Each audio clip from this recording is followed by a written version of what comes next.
And we're back for another Patreon episode. We're getting down to the wire. Not too many left. So this one is one of the longer episodes we ever did. I wasn't on this episode. This is only 2 people on this one, so it's kind of it's an interesting conversation, but it definitely feels like there could have been a third person. But it's on Men in Black 2, the very not so great sequel to the first Men in Black, which everybody loves.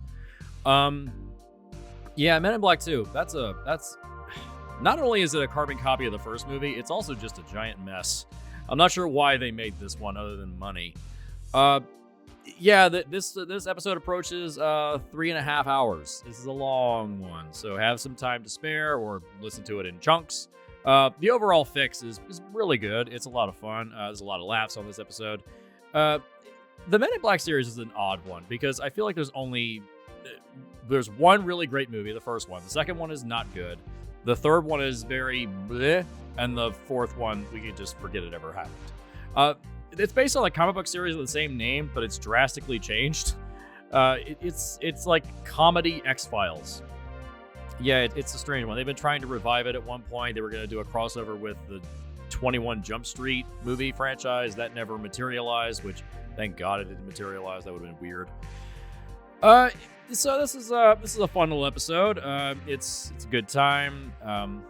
It's nice to tear this one apart because it's one of those films where every single scene you're like, there's another problem and another problem, and you can forgive a few things here and there. It's when they start to stack up that's when you begin to have issues.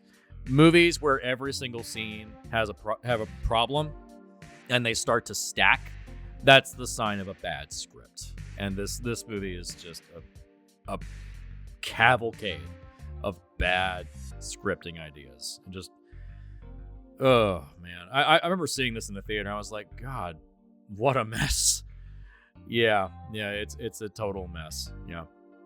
But here it is. Here is the 3.5 hour, yes, 3.5 hour Patreon cut of Men in Black 2 Film Rescue. Enjoy.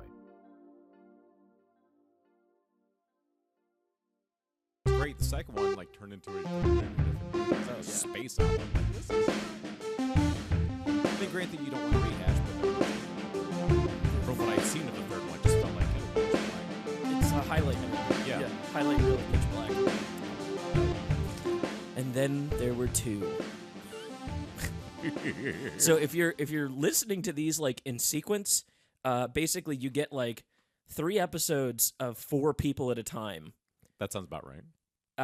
Including the day you... And we are recording right now. Yes, we are recording. Yeah, I forget, this one doesn't actually, show it aside from, the little cursor moving. Yeah.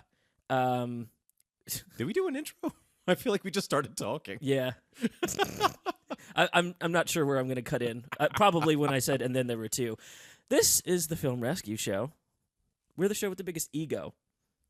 As big as Ego the Living Planet. I think I've made that joke before. Possibly. If not, I'm sad. Oh, well. And here is my plug. If you want to be on this show, if you want to bring us from 2 people up to 3 or 4, you can. You can be on the show. Here's the criteria. You need to think of a movie that was supposed to be really good and then really let you down. And then you need to think up a way to fix it, a way to change it. Just, you could have a list of grievances, but we also want you to, we also want you to have some ideas on how to fix it. You don't have to have a whole pitch. We're not asking you to write a whole script, obviously. But you do need to have some ideas on what you wish would have happened. If you meet that criteria, send an email to filmrescueshow@gmail.com. We check it religiously. I'm in there every single day. We get emails every single week. I want to see your darling, bright, shiny face in our email. Also, hit us up on Twitter @FilmRescueShow. You can send us DMs there if you have some questions. If you're like, hey, I have some ideas, but I'm scared, or I don't know what to do, or I don't feel like I deserve to be on a podcast. That's not true, patently not true. But you can send us messages there if you'd like a little more information.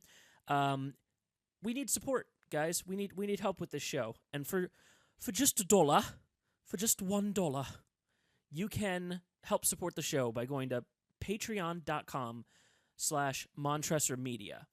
It's not under Film Rescue Show because Montressor Media owns the Film Rescue Show. We're just one little arm in a larger company. Go there, and for $1, you can get unaired episodes of this show, including this one that you're listening to right now. I had to go through and cut the whole thing down. I'm recording this little section after. This is a week later from what you're about to hear me cut into, but it will be seamless as if I had done it on the same day.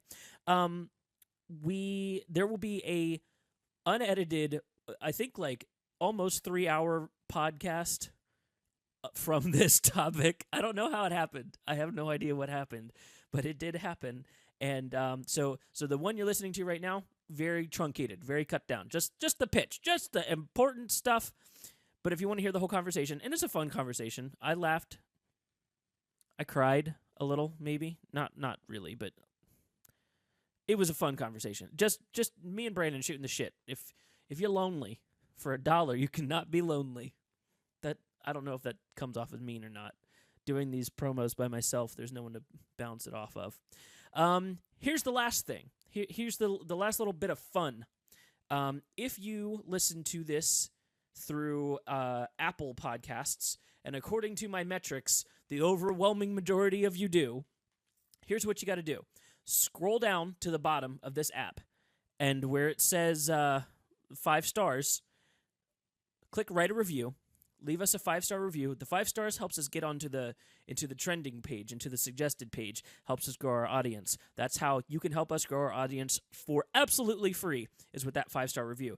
But for a little added fun, leave a review and just go crazy with it. I mean, like, get verbose, get Shakespearean, write something insane there, and we'll read them on the air at the end of the shows. I'm really excited for this part of it. I've been doing it on other people's podcasts just to see if I can get their attention, but you have my attention here, is what I'm saying. So 5-star review, leave us a crazy review. We'll read it on the air. Then, you can grab that clip and throw it on your Facebook and be like, hey, look, I was on this show. I was on here before they got famous. That was me. So that's all there is. filmrescueshow@gmail.com, @filmrescueshow on Twitter, patreon.com/montressormedia for $1. Get the full version of this episode, plus other unaired, unedited episodes. Here's what it is, Yes. folks. It's just me and Brandon today, because Devin's a pansy ass. Now I need to go back and listen to the episodes that I'm not in recently. And it's like, well, Brandon's not here because he's a douche. No, actually, I don't. Normally, I don't even make note of who's not here. It's just I'm mad because Devin's on the East Coast and Nice. not in the studio. And it is so easy to cut this show together when all three of us are in the same place, and I don't have to True. sync anything. All I have to do is, there's the break, clip. Here's the segment for Mike. Plop. Intro, outro, done. Yeah. Ugh. Unless I have to censor anything in the beginning. I don't have to censor pansy ass, right? I would think not. Or douche. Because, just walk into a CVS and there's a douche. Just saying. I want to do one of those bits where I say something and then go back and bleep a bunch out, but it was really inane. Unnecessary censorship. Yeah. Or something like that. But Oh. it's appropriate that there's only 2 of us since we are doing Men in Black 2. Correct. Is that not wrong? Or is that not right? I Or don't- Men 2 Black, depending on the logo that you look at. Because I Right. think that was a thing that Yep. was edgy and cool, apparently. That was the poster on Amazon when I rented it. Sadly, I actually technically have the second film in 4K, only because I had the trilogy. Oh. And it was for the 20th anniversary, so it has all 3 of them in 4K. And what's funny is I think both the first and second ones are true 4K, and the third one was upscale because 2K digital intermediates are a thing. Right. So yeah, that's why I have a love-hate relationship with 4K, but that's a rant for another time. So Maybe we can circle back around on that at the end. yeah, maybe. Here's what's going to happen though. Okay. This is the first episode where I'm changing things up Ooh, I didn't because study for this test. if you follow me on Twitter, my personal account, not the show account, I'm a slut for podcast statistics. In the group chat, I'm constantly 94% retention on this episode. People who listen tend to listen to almost everything, and actually usually will bail on the end. It like You've made it that far. Yeah. It's like a Marvel movie. Just stay through the very end. the one that confuses me is specifically your Mortal Kombat one is like literally 94% retention. So like people are listening to the whole thing essentially when they listen to it. And then there'll be other episodes where people are bailing at like an hour 20 into a 2-hour podcast, which I get. Like by that point we've rescued the movie. That's what you were here for. Yeah. But that means that when I'm giving the instructions on how you can get on the show, Yeah. it's at the end and you missed it. And that's all I want to change. Is I'm going to tell you how to get on the show at the beginning now. So it's like the history of movie trailers. They used to play after the movie, but they're like, hey, no one's staying to see these previews of other films. We're going to put them in front. Although that's why they used to be called trailers. They would trail the movie. There you go. Now you know. Yeah, so if you want to be on the Film Rescue Show, and you can, if you listen to the last 5 episodes, I think, have been just not big YouTubers. We do have a big YouTuber coming on next week, but oh well. If you want to be on the show, send your pitch to filmrescueshow@gmail.com.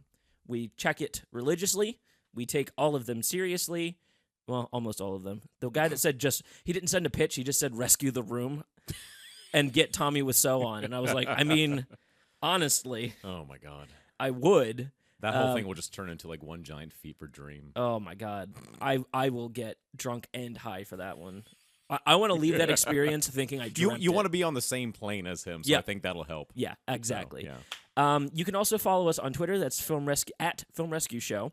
And if you really like this podcast and you would like to support us, we do have a Patreon. It's under our parent company, Montresor Media. So that's patreon.com/Montresor Media. For $1, you get access to basically everything. I'd buy that for $1. Yeah, including special episodes of the podcast that are not available anywhere else. Too hot for TV. Sometimes I don't want to promise they always will be crazy, but like we don't censor and our pitches usually go way wild. So all I'm saying is for $1, you could spend that $1 a lot worse ways than adding to the Patreon. So with that being said, we're rescuing Men in Black 2, directed by Barry Sonnenfeld and starring Will Smith in, hot take, his worst role. As far as Now, just that specific film or the franchise? that film, Okay. because he was on in Men in Black 1. Yes. And from what I recall, Men in Black 3 I've seen pretty recently, he was actually like maybe being a little nuanced in 3. Yeah, three is not bad. I think it's a little overlooked, not underrated, but just overlooked. Yeah. I think Men in Black 2 is partly to blame, and there was a 10-year gap between the two. Yeah. And what's weird is, like, I was actually talking about this earlier, how you have the new film coming out soon, Men in Black International, and it feels like it's been longer between Men in Black 3 and Men in Black International. Yeah. It's been 7 years, though. There was a 10-year gap between 2 and 3, though. Yeah. That's the weird part. So, yeah, I don't know. Maybe you just had to, like, kind of step away for a bit, even though it was still like 5 years between 1 and 2, which was already like a pretty decent gap at that time when every sequel was like 2 to 3 years for everything at the time. Yeah, I think so. This is why I had to watch. I watched it twice last night. So I popped it on thinking I'll just like take a couple notes, get an idea for a pitch. And then when I got to the end, I was like, was that Will Smith's worst performance? And I had to go back through his... I mean, I still haven't seen Wild Wild West to really but shit on that. he was trying in that one. Okay. Same director, too, ironically. I know. Yeah, this guy's got a weird filmography, doesn't he? Addams Family as well. Yeah. Both of them. He'll take weird projects, which, like, good on you, dude. Yeah, he That's was brave. He seemed very Burton-esque, but maybe like Diet Burton, Yeah. if that makes sense. Diet Burton. I mean, So. even going so far as working with Danny Elfman a bunch. True. Oh, yeah. Very true. So Will Smith has made worse movies after Earth. But is he really to blame for that? But he's trying. Like, he's doing a very different character in After Earth. And, like, you could tell he was applying himself, especially since his son was in it, too. Yeah. this one, there's one scene that like the actual reason that I rewatched was there's always a like Will Smith character establishing scene in every movie where you get him being the most that character that he can be. And it's usually early. And in the first Men in Black, it was him chasing the criminal down and then him applying to MIB. Yeah. That was like as that character as you can. It was as Jay as you can be. Now, do you feel like that was because this was a sequel and they felt like, oh, he's already been established. We really don't need quite that much. I mean, yeah, we got like the subway scene, but yeah. No, so the scene I'm thinking of in this one is him walking through MIB, establishing that he like kind of runs the place now. Yeah, like he's become the new K. Yeah, which his eyes are dead in that scene. Yeah, it's like he really didn't know how to play the straight man quite yet. Yeah. Like, he wasn't there yet. I mean, like the later Will Smith wasn't there yet, so I think it was like a weird transitional phase, maybe? Maybe, I don't know. Yeah. But that dead eye thing is throughout the movie. It's like, I need to be more like Tommy Lee Jones. I think he just like got the Bruce Willis bug and just was like, everybody knows we're all just here for the money of the sequel. I'm not going to really try as hard. Well, thankfully he bounced back somewhat from that as opposed to our good friend Bruce. Big Willis style. I believe Bruce has one last killer role in him. I do. I hope. I want to believe. If it's Die Hard 6 and they bring back McTiernan, sure. I want to believe. I want to believe. That was a very long aside to say that I just. The other thing that affirmed it to me, if you put Will Smith across from a female actress, it's always going to be electricity. Yeah. What was that movie he did with Margot Robbie that wasn't Suicide Squad? Oh God, I know what you're talking about. It was like, and it's one of those movies that exists, then you forgot it existed, and then like you can't remember the name, but I know. Collision. I saw it twice in theaters. Really? Odd. It just happened. Like I remember it's like they were like con artists or something like that. Like I know what you're talking about, but the name is like just gone. I was not expecting it to work, and then he made it work. And then this movie, Rosario Dawson is like, she's as charming as they come. Yeah. And their scenes together, I'm like, were these filmed at like different times? Was this like? This was like one of her first big roles too. Wasn't it? It was, yeah. Yeah, I was actually thinking about that this morning too, because like I wouldn't say she was wooden in this, but she was a little deer in the headlights at times. She had nothing to do. Yeah, like then like what 2 or 3 years later, you had Sin City. It was like a world of difference. Oh yeah, like she was like just taking charge every time you saw her on screen in that film. But yeah, like you said, she had like very little to do in this one. She was like a glorified damsel in distress, a glorified MacGuffin. That too. She's like both. She's a MacGuffin in distress. Yeah, and that's okay.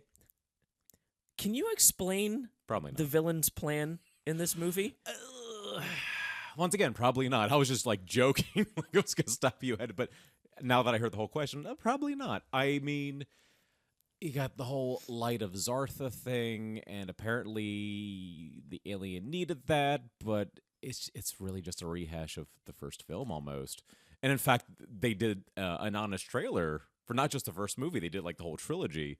And they kind of joked about the fact that all 3 films deal with like, oh, this thing that they're looking for that was right under their nose, and all 3 films had that. Like, yeah. Oh God, you're right. Even the third one. Yeah. But yeah, like it was just kind of the generic. Oh, this thing I'm looking for is on Earth. I'm going to kill all the humans that are in my way. Yeah. But with Johnny Knoxville by my side. Jesus Christ. And this spare half head. You like egg salad.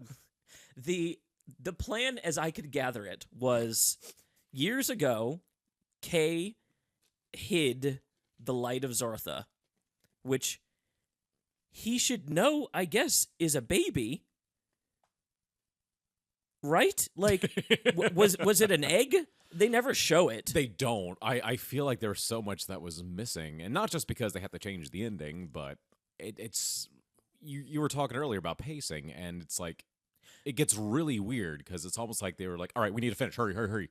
And because of that, I feel like we are missing things like that. There's a easily 10-minute chunk of this movie that doesn't exist. Oh yeah. Not even cut, just didn't exist to begin with. Oh yeah. The jump from them flying somewhere to they've arrived and are sending her away. Yeah. That it was the first watch through that I was like, did I miss? Just Did I just boom, black boom. out? Yeah, I was like, I feel like something happened, but I don't know what. So, okay, You got neuralized. yeah, The literally. movie was simulating what it feels like to be neuralized. It's That- totally intentional. Which, as an idea, isn't terrible, but I don't- it has to be. Is it? It has to be intentional. Yeah. It Okay. has to have a better payoff. So years in the past, Kay hides the light of Zartha, which is, we find out, a person Yes. with undisclosed. Is she like royal? Is there like a space politics thing going on here? Does she have a power that can be absorbed? Just space politics. It's a secret Star Wars spinoff. I mean, can I tell you really quickly about a really weird dream I had? Sure. I went to the Rise of Skywalker release in my dream, Oh no. and the movie starts off with them finding a map, and the map was of the United States, and I was in the theater going, if they go the fuck to Earth, I'm out. Star Wars is canceled. Nobody's going to Earth in the Star Wars movies. It's not happening.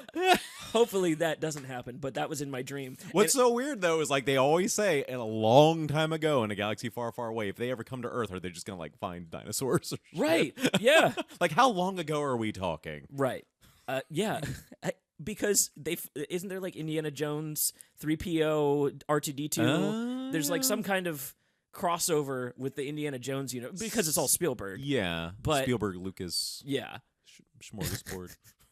Anyways, Anyway. that was a weird aside. Speaking of Spielberg, he produced some alien films known as Men in Black. Speaking of Spielberg, We tend to forget that he was like a producer on these movies. they like pot shots at him in this one too. Oh yeah, I was like, oh, all right, I go for it, I guess.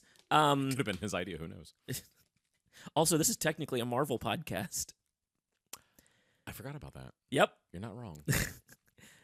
Through changing of hands, the people who own the Men in Black comics. Yes, that's right. These are based on comics. True, and apparently they were quite dark in the beginning. Yes. Yeah, kind of so like Ninja Turtles. Like, oh, by the way, we're going to make this family friendly. when we get into the rewrite, I'm going back into the comics. Okay. I've been researching on this one. I've actually Evidently. put the work in. So this alien queen plant thing Yes. comes to Earth, wreaking havoc to find the light of Zartha, which, again, does she not know it's a baby? Yeah, that's the weird thing. It's like, how much does she know and she doesn't know? And also, why does she need it? Yeah. Like, There's no villain monologue of like, when I find the light of Zartha, I will be able to assume power of a planet. I will or obtain Orion's belt and Yeah. destroy it. It's like I don't even know. I don't even know what you want. I don't even know what you want to do, Yeah. which is sad for a villain in a movie. I very don't even specifically think these kinds of movies need villains either. But Yeah. It's tricky. I just watched Good Time, and so that Robert Pattinson A24 movie. Oh, I forgot about that. There's no villain in it. It's all about him and his misadventures. And I was like, oh, it's weird to watch a movie that doesn't have an antagonist. Like there are characters that play antagonists, specifically cops throughout, but like there's no so like anti-villains, basically. yeah, but like they're not. There's no consistent one. It's just Yeah. like him in these situations, Okay. and it held my attention. That was a good movie. Yeah. So I don't know. I don't know. And that's where we are with Men in Black 2. I don't know. I do have notes, Okay. and I'm realizing now that I was drinking during the second watch through because Those are probably going to be the better notes. because my first note is Tommy Lee Jones' knees.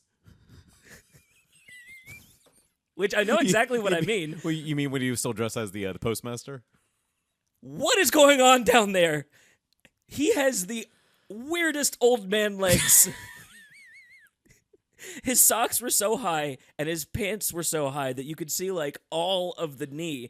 But it was specifically when he was walking away, I was like, does he have like an alien leg prosthetic? Oh, nope, that's just him. Oh, okay. It's a twist. He's actually an alien. Welcome to the Tommy Lee Jones Knees Appreciation Podcast. Oh my god! Now I got the animated GIF in my head of him just like staring at that award show awkwardly, like I am not amused. And yes, I just said GIF. I sometimes go back and forth between GIF and GIF. Get over it. Yeah. So depends on my audience. I've actually already covered 2 of these points. So Oh, we're on a roll. another little weird nitpick. Okay. When Jay picks up Kay, Mhm. and there's a shot where Jay's in the car and Kay's like leaning in to talk to him and be like, I'll come, I'll see the thing, I'm gonna leave. Yeah. You know what I mean? The shot was done on a soundstage on a different day from when they had filmed the outside stuff. And the background, I'm pretty sure, is the background from The Truman Show when he gets to the sky wall. I know what you're talking about, and I'll have to go back and check that. It was again, second watch through, one of those things where I'm just like, I'm looking for stuff now. And what were you drinking?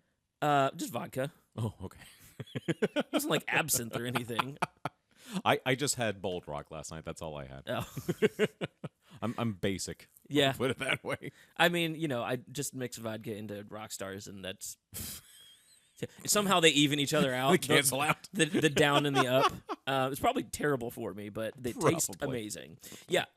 I did put in Will Smith's worst movie in my notes, and There you then go. the villain was bad, which is, I guess, something a villain should be, but this one was not. Good. Yeah, there's how do I put it? A villain should be villainous, Yeah. not bad. So, here's the things that I Okay. liked. I doing this whole podcast backwards, man. Now that we've torn it apart, Yes. here's the things I liked. I liked the villain idea, Yes. like a plant-based thing. Yeah. I mean, we had the bug in the first one. Let's go for a plant in the second one. Yeah, and then and I see this. I did not see this movie previously. This is, I guess, the first time I've watched it because I Really? did not remember anything. I remembered the pug in the suit from the trailers when I was a kid. Oh yeah, no, they pushed hard on Frank the pug. Yeah, And the worm guys. And the worm guys. Like both of them were like single scene characters in the first one. Yeah. But then they went all in on both of them. Yep. In this one, it's like, I like Frank. I like the worm guys, but moderation Yeah. is key. Well, to be fair, in the first one, I think we see them twice. The second time is when they start to bail from Men in Black when they think Earth is about to get destroyed, and Right. Rip Torn calls them sorry little ingrates, and they basically just cuss at them in their bug language. How did they keep Rip Torn around for this series too? Well, it was a whopping 2 because the third one they said he was dead. Yeah. So, because I think at that point he was just like drunk in public by that point. So it's like, oh, we're just gonna kill him off. So that's fine. Which they should have just like method acted with him and just had him like slowly declined in the movies Rather than having him do the weird awkward kung fu scene in the office. And it's like, oh, you could tell this was like post Matrix and Crouching Tiger, Hidden Dragon, where everything, even if it was a comedy, Yep. had to have like a sampling of wire work. Yep. It's like, no. And Tommy Lee Jones as well. Yeah. He had one of those wired up because he definitely can't kick that high. No, yeah, he had to kick the Balchinian. Yep.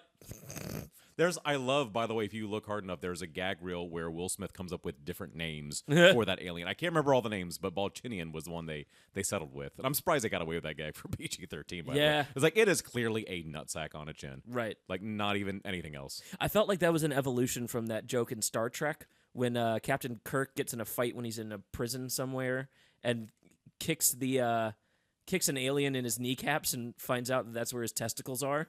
I'm trying to remember which one that was. I want to say 3. You might be right. I'm trying to remember, but that does sound familiar, though.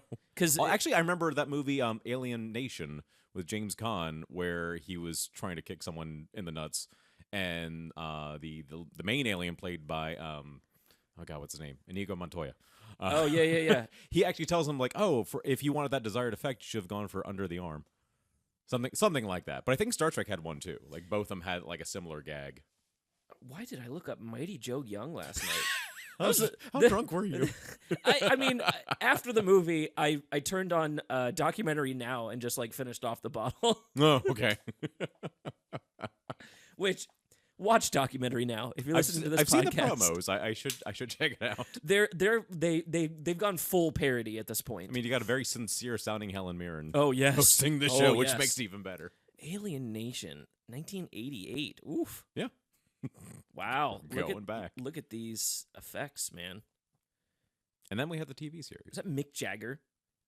Oh, I'm looking at the TV. I was about to series. say, it's like, yeah, I think the guy you're talking about, the Mick Jagger looking guy, is the guy who replaced James Caan for the series. I think. Mandy Patinkin is There who you're you thinking go. of. That's Inigo Montoya.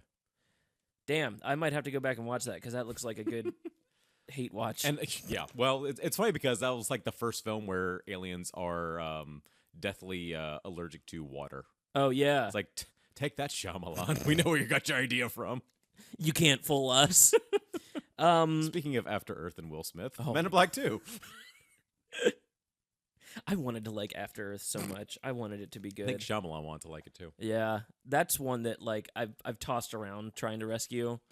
I've seen like clips and trailers, and it's just like this. I have no interest. Yeah, man. Oh, like as an idea, there's like two really cool ideas in it, and then there's one really dumb idea, which is using wood to build your spaceships. Okay. Because that, I don't know if that was a set design choice or if that was like, I don't know. like, does the film acknowledge that it's Yep. wood? Okay.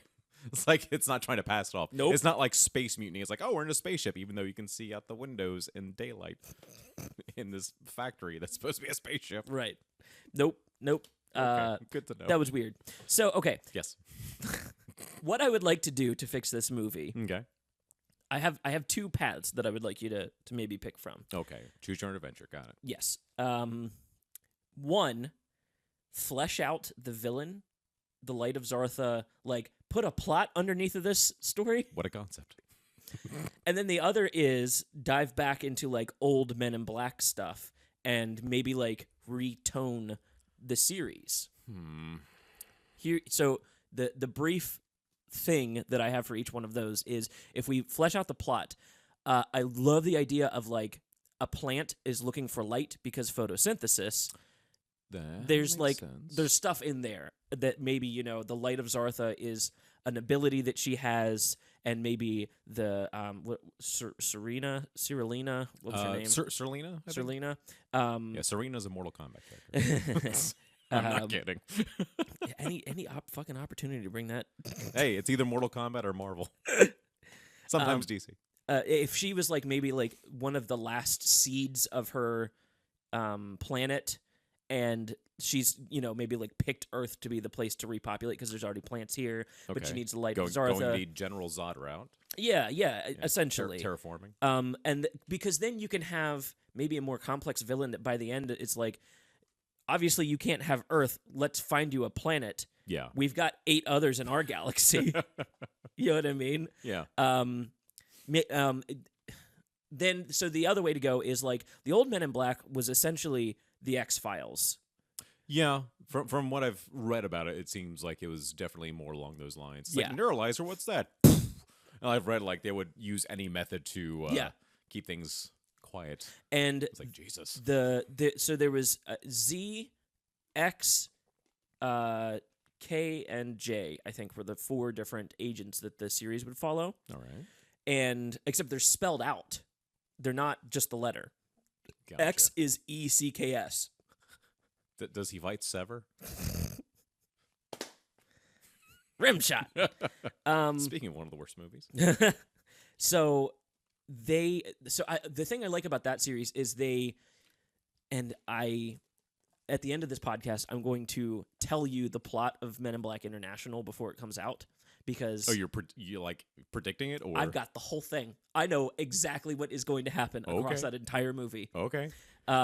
Because I know how they wrote it, because it was the same way that I went about writing this pitch. Oh no.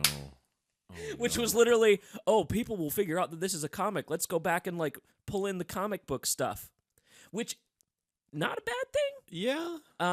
Because the new one could be really good. The trailer looks fine. It looks like it matches the initial trilogy. Oh yeah, And it's yeah. not a reboot either. Like there's a part in the trailer where you see like these oil paintings, and one of them is of J and K fighting. I think it was the first villain from the first movie. Yeah, So I appreciate that. It's technically it's Men in Black 4, right, but because you have new main characters, like we're not going to call it 4. It's international. right. So Um, it's like there are places outside of New York City.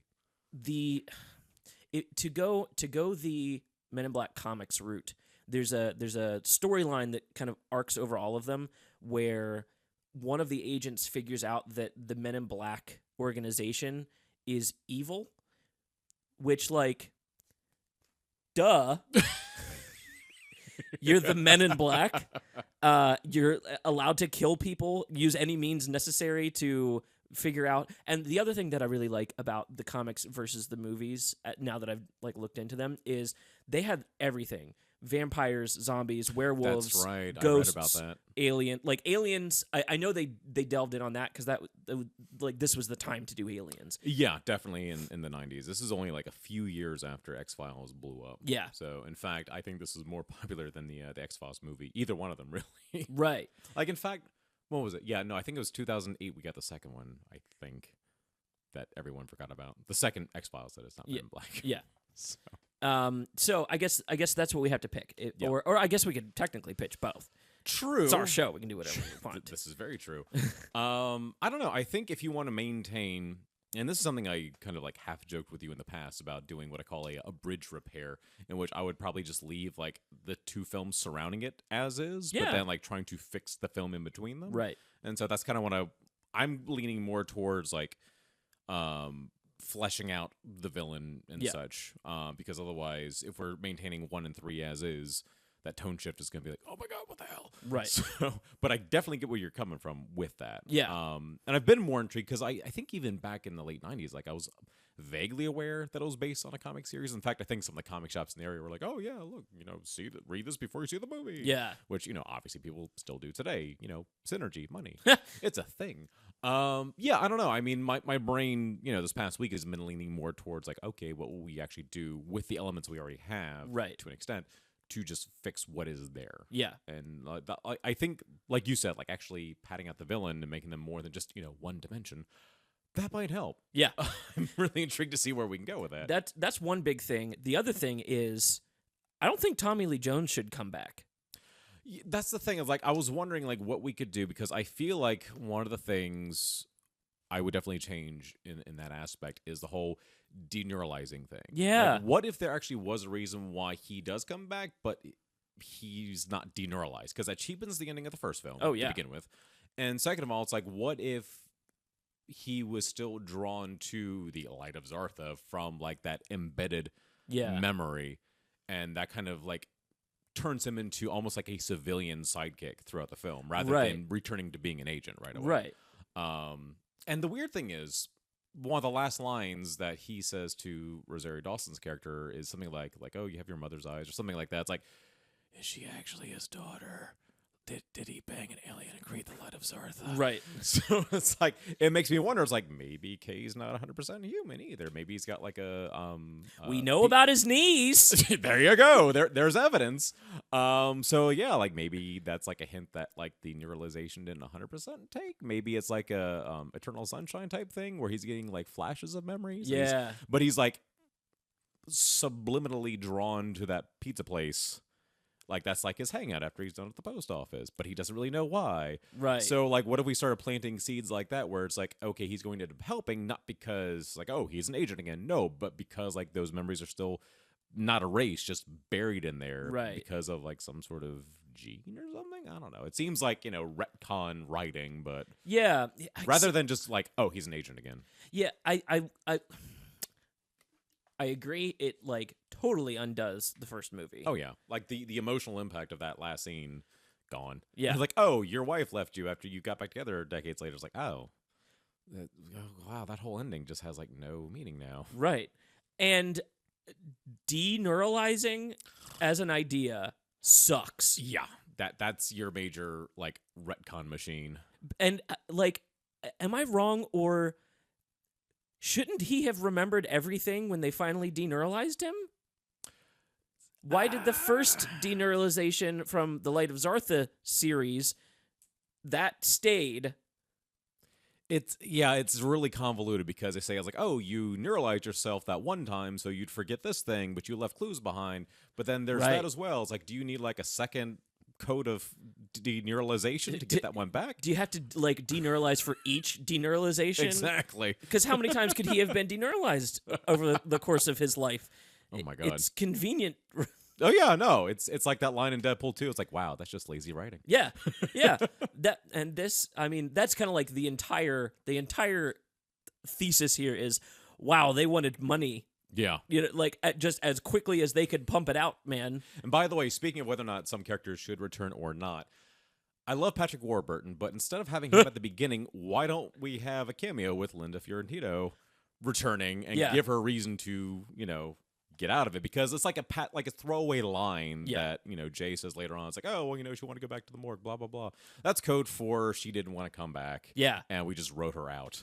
Yeah. And it's just like, it would have been nice to see like one last mission from her. It's like, oh, it's established at the end of the last film that she's now part of the Men in Black. And then she's gone. Even if you can't bring her back, you're in the fucking Men in Black universe. Just like hang a lampshade on the recast. Be like, oh yeah, because remember that mission where we had to change your face? And be like, I actually kind of like the new face better. It's like, oh my God, 2 minutes, you hang a lampshade on it, just be like, there it is.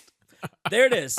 We recast her. There you go. It's the same person though, okay? Same character. So like at this point, they're not even, oh my God, think about like Game of Thrones.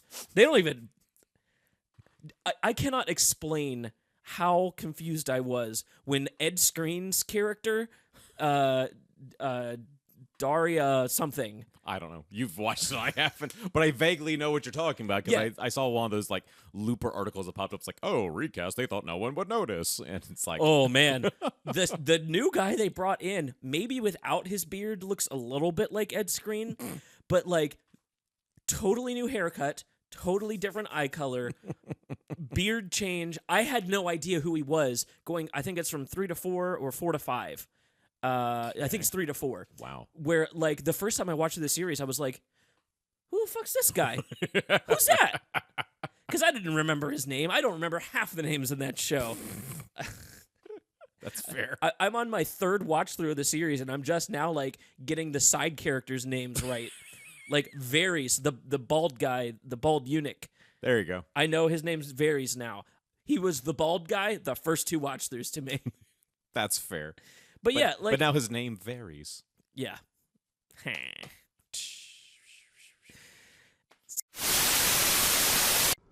I don't mean to be an alarmist, but they're making a new Men in Black movie, and I actually want to see it, and I think it's just because of Tessa Thompson and Chris Hemsworth being in it, and no other reason whatsoever. They're rescuing Men in Black? Oh, let's give them the threesome then. Hey, I was going to get sunglasses and wear them, but then I realized I don't fucking care what you guys think. Welcome to Michael's International Business Adventure. Get it? MIB? MIBA. Fuck. We're going to discuss the 3 Men in Black movies. Men in Black 1 is a good movie. It builds a world, puts some intrigue in it, and it gives you Tommy Lee Jones and Will Smith. Who the hell would have put them together? Their on-screen chemistry is actually really good. Works really well, and it just shows how good of an actor both Tommy Lee and Will Smith are. And I like the way that the movie progressed. Honestly, it still holds up. It's surprisingly well made. Definitely worth a watch before you go see any MIB movies. Like, honestly, it's really good. I would say it's probably a solid, it's solid 8 out of 10. You know, it's got its problems with the story and some plot devices just don't work, but other than that, it's not bad. Men in Black 2... Men in Black 2 is okay. Honestly, the whole, oh, he's leaving. Oh, we need him back now because the world is in danger. Is really tiresome. Like, super tiresome. And it just doesn't work well for me. And the chemistry kind of suffers from it, and you can tell. They also kind of make Will Smith's character even more of an asshole. The plot didn't really do much for me. So honestly, I say it's like a 5. Men in Black 3, I actually like Men in Black 3. It's strange how much I like Men in Black 3. And I think it's because I was in a Josh Brolin kick when that movie came out. And so I really appreciate what he brought to Men in Black. And I like the time traveling aspect. Again, just like a Men in Black 2, a part of it just doesn't work right. And the plot devices just aren't there. And I feel like Men in Black 2 and Men in Black 3 suffer from the same thing, which is they didn't realize that one of the best parts of Men in Black 1 was the creepy factor that they had. And so they dial up the comedy factor, which is what International is going to do. And it becomes a popcorn flick instead of a semi-serious, slightly comedic sci-fi horror movie. And International is going to do the same thing, but I feel Chris Hemsworth and Tessa Thompson's chemistry is a little bit better prepared for that, thanks to Thor Ragnarok. So I feel like that's going to be a little bit more entertaining to watch than Tommy Lee Jones and Will Smith. No offense. I like them both, but I just don't think they have the same chemistry as Tessa Thompson and Chris Hemsworth do. Story's okay. Plot rushes at times. Dialogue's okay. Graphically, it's lazy. There's a lot of laziness to this movie. I would say it's slightly better than Men in Black 2, so it's like a 6 out of 10. But not by much. Again, I'm excited for International. I cannot wait to see it. But the track record has gone this way where they're going to the popcorn side. I'm not a fan of Men in Black being popcorn films. This has been Michael's film, whatever. I'm going to erase your mind or whatever. What do they do in that movie? They erase minds? Or that's like roofies. Moving on. Yeah, even if she didn't come back as the actress, keep the character around. That was like a cool, because that's the other the function of Patrick Warburton's character was to like show that things had continued and that now Jay is, you know, kind of in control. He's the new K, and he keeps like booting all of his sidekicks because apparently they're not good enough. Right. So yeah, and like which is like a cool turn from the first movie where like Kay didn't think he needed Jay, and then by the end he kind of proves himself and sticks around. So yeah, however you want to do it, keep Linda's character around. Brand new character. That character should stick around. Tommy Lee Jones should be, like you were saying, a civilian sidekick. You could even have it be like Jay like watches over him. Like he feels guilty, so he like, you know, kind of like checks in from time to time, and this is a thing that his partner brings up, but like he doesn't want to explain to his partner. Yeah. That makes sense. Excuse me. Something along those lines. Jesus Christ. Let's flesh out a villain. Yes. Now, that being said, would we keep what's her name, Lara Flynn Boyle, or do you want to recast that? I feel like if she had been given something to do, she would have been great. Yeah. There was like a weird. This is a very early 2000s movie. Yes. As far as the stuff that happened. I mean, it was filmed in 2001, so we're pretty close. Yeah. Thanks, Millennium. I forgot about that. Yeah, the beginning, like her like picking a human body. Yes. This also will play into my Men in Black International thing later. Which, by the way, that whole picking out a human body thing, watch Critters 2. It's almost the same gag, just with less boobs. Yeah. So, and they I kind of want her character to be male and then her body to be female, and that allows for like a really funny villain character, because I was getting hints of that when she's for some reason going through customs in the Men in Black headquarters, where she's like, yeah, because I got like a body for modeling. Like if she doesn't say it like that, my delivery was the way I wanted it to be. So essentially, you want her appearance, but like the voice and personality of Johnny Knoxville's character. Yeah, kind of. Just blend them into one character. Might as well. And especially if we're going with... Speaking of early 2000s. Oh my God. Yeah. I think that was the same year we got Jackass the movie, by the way. Oh, really? I could be wrong. I What want a- to say it was 2002. What a busy guy. Oh yeah. He borders on being a good actor sometimes too. Yeah. Uh, Yeah. That's fair. I've got like, It's amazing like how much he's actually done. oh my god. Like, oh yeah, he was also in an Arnold movie. Yeah. As like the sidekick. I think there's probably a script sitting on the desk somewhere in A24 right now that would be like, they're looking this way, but if like somebody dropped a note of like, cast Johnny Knoxville, everyone would turn this way and go, oh, he could do that. I'm seeing the A24 logo in my head right now. Yep. Those rainbow streaks turning into the white logo. They know their aesthetic for sure. Yeah. And I think they could make a Johnny Knoxville mobile for him to take off and be like a serious actor in. He genuinely tries sometimes. That I saw Action Point, and like Yes, that one. there's no plot in that movie. I could tell. And it's hilarious because it is actually based upon a real park. Yeah. And I've read or actually seen like the documentary, like that horror story.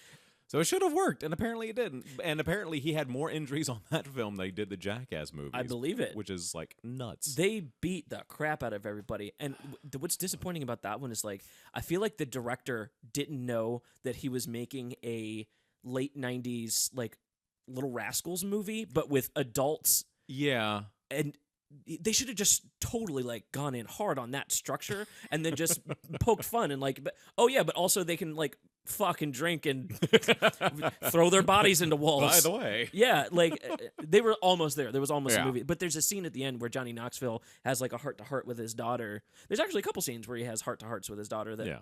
like him being a dad in real life really informed that in a way that I was like, you're not Johnny Knoxville right now. And that's good. So I have hope for him. There you go. Yeah, let's combine his character into Serlina. There we go. I like that a lot. Yeah, I think she could have like given that kind of character, like, you know, pretend to be Danny DeVito in Taxi, but like look like you. Oh my God. That would be so much fun. Wow. But okay, why is she on Earth? That's what we need to. Yes. I do like where you were headed earlier about, plant, photosynthesis, light. Now, do we want to go the route, and like I said, it's kind of a general zodding it, in which her species, her kind, was definitely more about like repopulation upon multiple planets, and like that's part of the reason why they were wiped out, because they were a threat to other life forms. Yeah. So- Yeah. So like, she's a spore essentially, right? Like Pretty much, yeah. like Dandelion, the planet, where like you, Mhm. once you take over the whole thing, you grow out, and then you just kind of like release Yeah. seeds everywhere and see where they end up, and then maybe like they, maybe they had a war at some point Yeah. that like A war of the spores. spore wars. Spore wars. Yeah, so the spore wars resulted in Serlina being, oh, maybe that's how you start the movie off. Oh yeah, your prologue, if you will. Maybe because there's another thing I want, another thread I'd like to drop in here, Okay. where someone in MIB is working with someone. Maybe this is like a B plot or something, I don't know. A terraforming machine.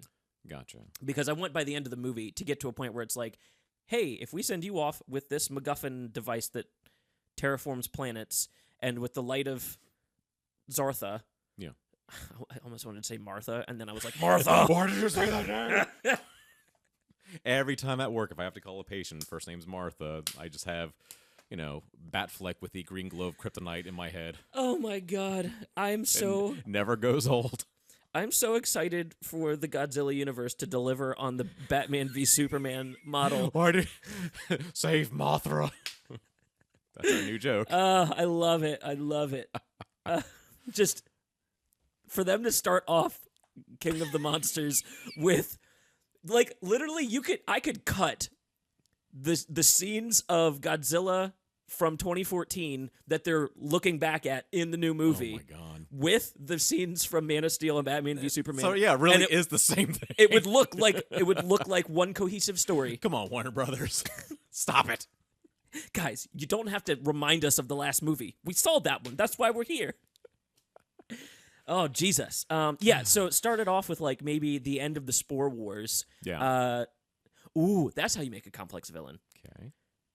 Serlina makes the super tough choice of like basically self-destructing everyone else to wipe out their enemy and launch as like one last spore that could hopefully Gotcha. take over somewhere. Okay.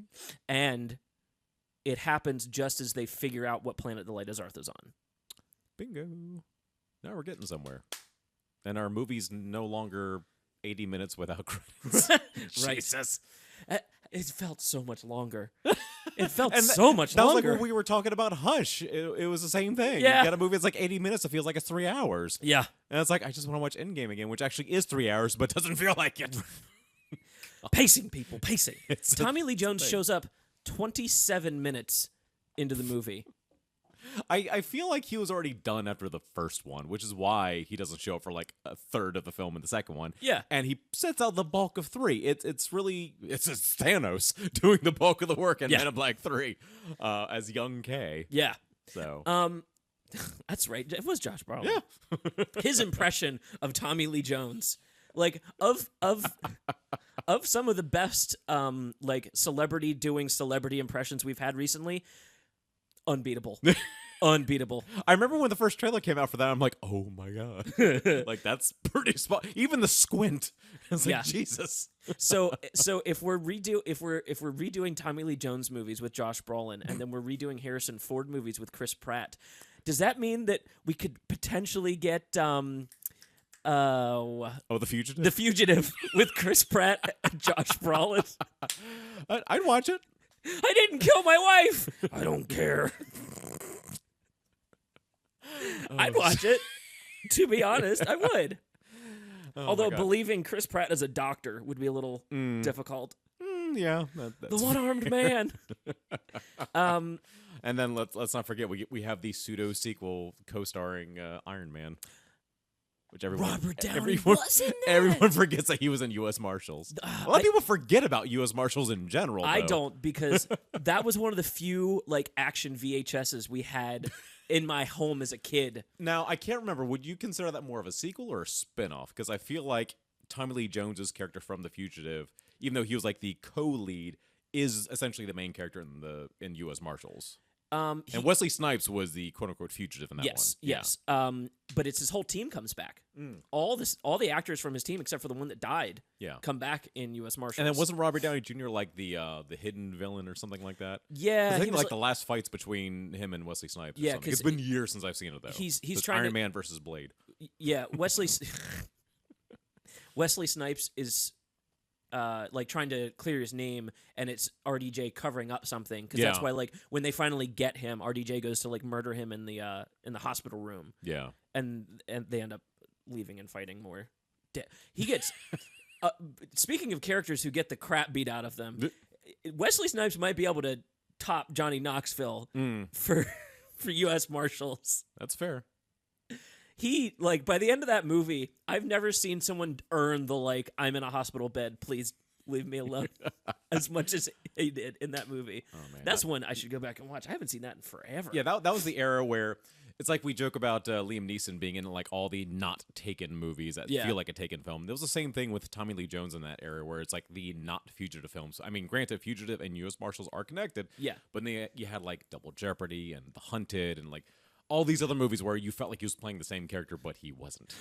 So, Double Jeopardy, the end of that movie is like, we had to contrive this so much for her to be able to get away with murder oh my God. and still be likable as a character. I don't know how they pull it I off. never actually saw that one, but I did see the trailer. It's like, wait, that's a thing? Yes. Like, yeah, that makes sense. Okay. Well, it only works because he faked his own death, Yes. and so she can kill him and not be charged with it because he doesn't exist as a person. It's like, wow, that is convoluted. And because she was tried for his murder, Yeah. that really was basically The Fugitive. Yeah. Like I said, I Jeez. feel like every film he was doing after that was like a different version of The Fugitive with different characters, aside from U.S. Marshals. He can be a very charismatic actor. Oh, yeah. Watch Under Siege. Oh, Who yeah. knew that he would be a good villain in a Steven Seagal movie? True. From the director of The Fugitive. Yeah. Andrew Davis. I'm glad that he looked at Steven Seagal and was like, I could make a movie with that guy. I mean, it's hilarious because a lot of people say that is probably Seagal's best movie. Really? So yeah, it's I- like I know he this is, reached his like- peak, and then after Under Siege, it's like, yeah. I know it's one of his most popular. When's Yeah. he going to join the MCU? Seagal. Yeah. No, I- his time has passed hard.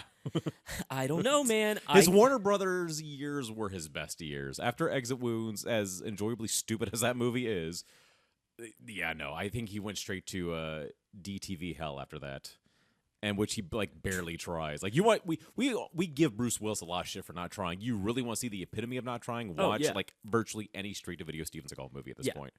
Oh my god! Not It's like he's dubbed by someone else for ADR. He's doubled for like even basic movements now. yeah. It's oh my god. It's not a good look, man. Not a No. good look.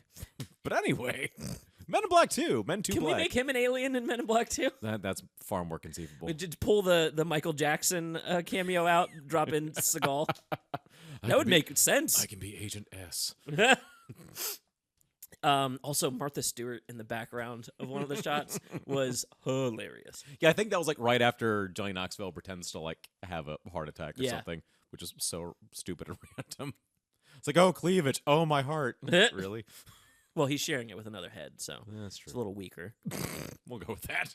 That's why we're combining these characters. Alien logic. Oh, man, there's so many ideas that I know are going to be in Men in Black International that I've like genuinely These wanna are all the ideas we should have had for 2, but grab and still, use, we're yeah. doing it for 4.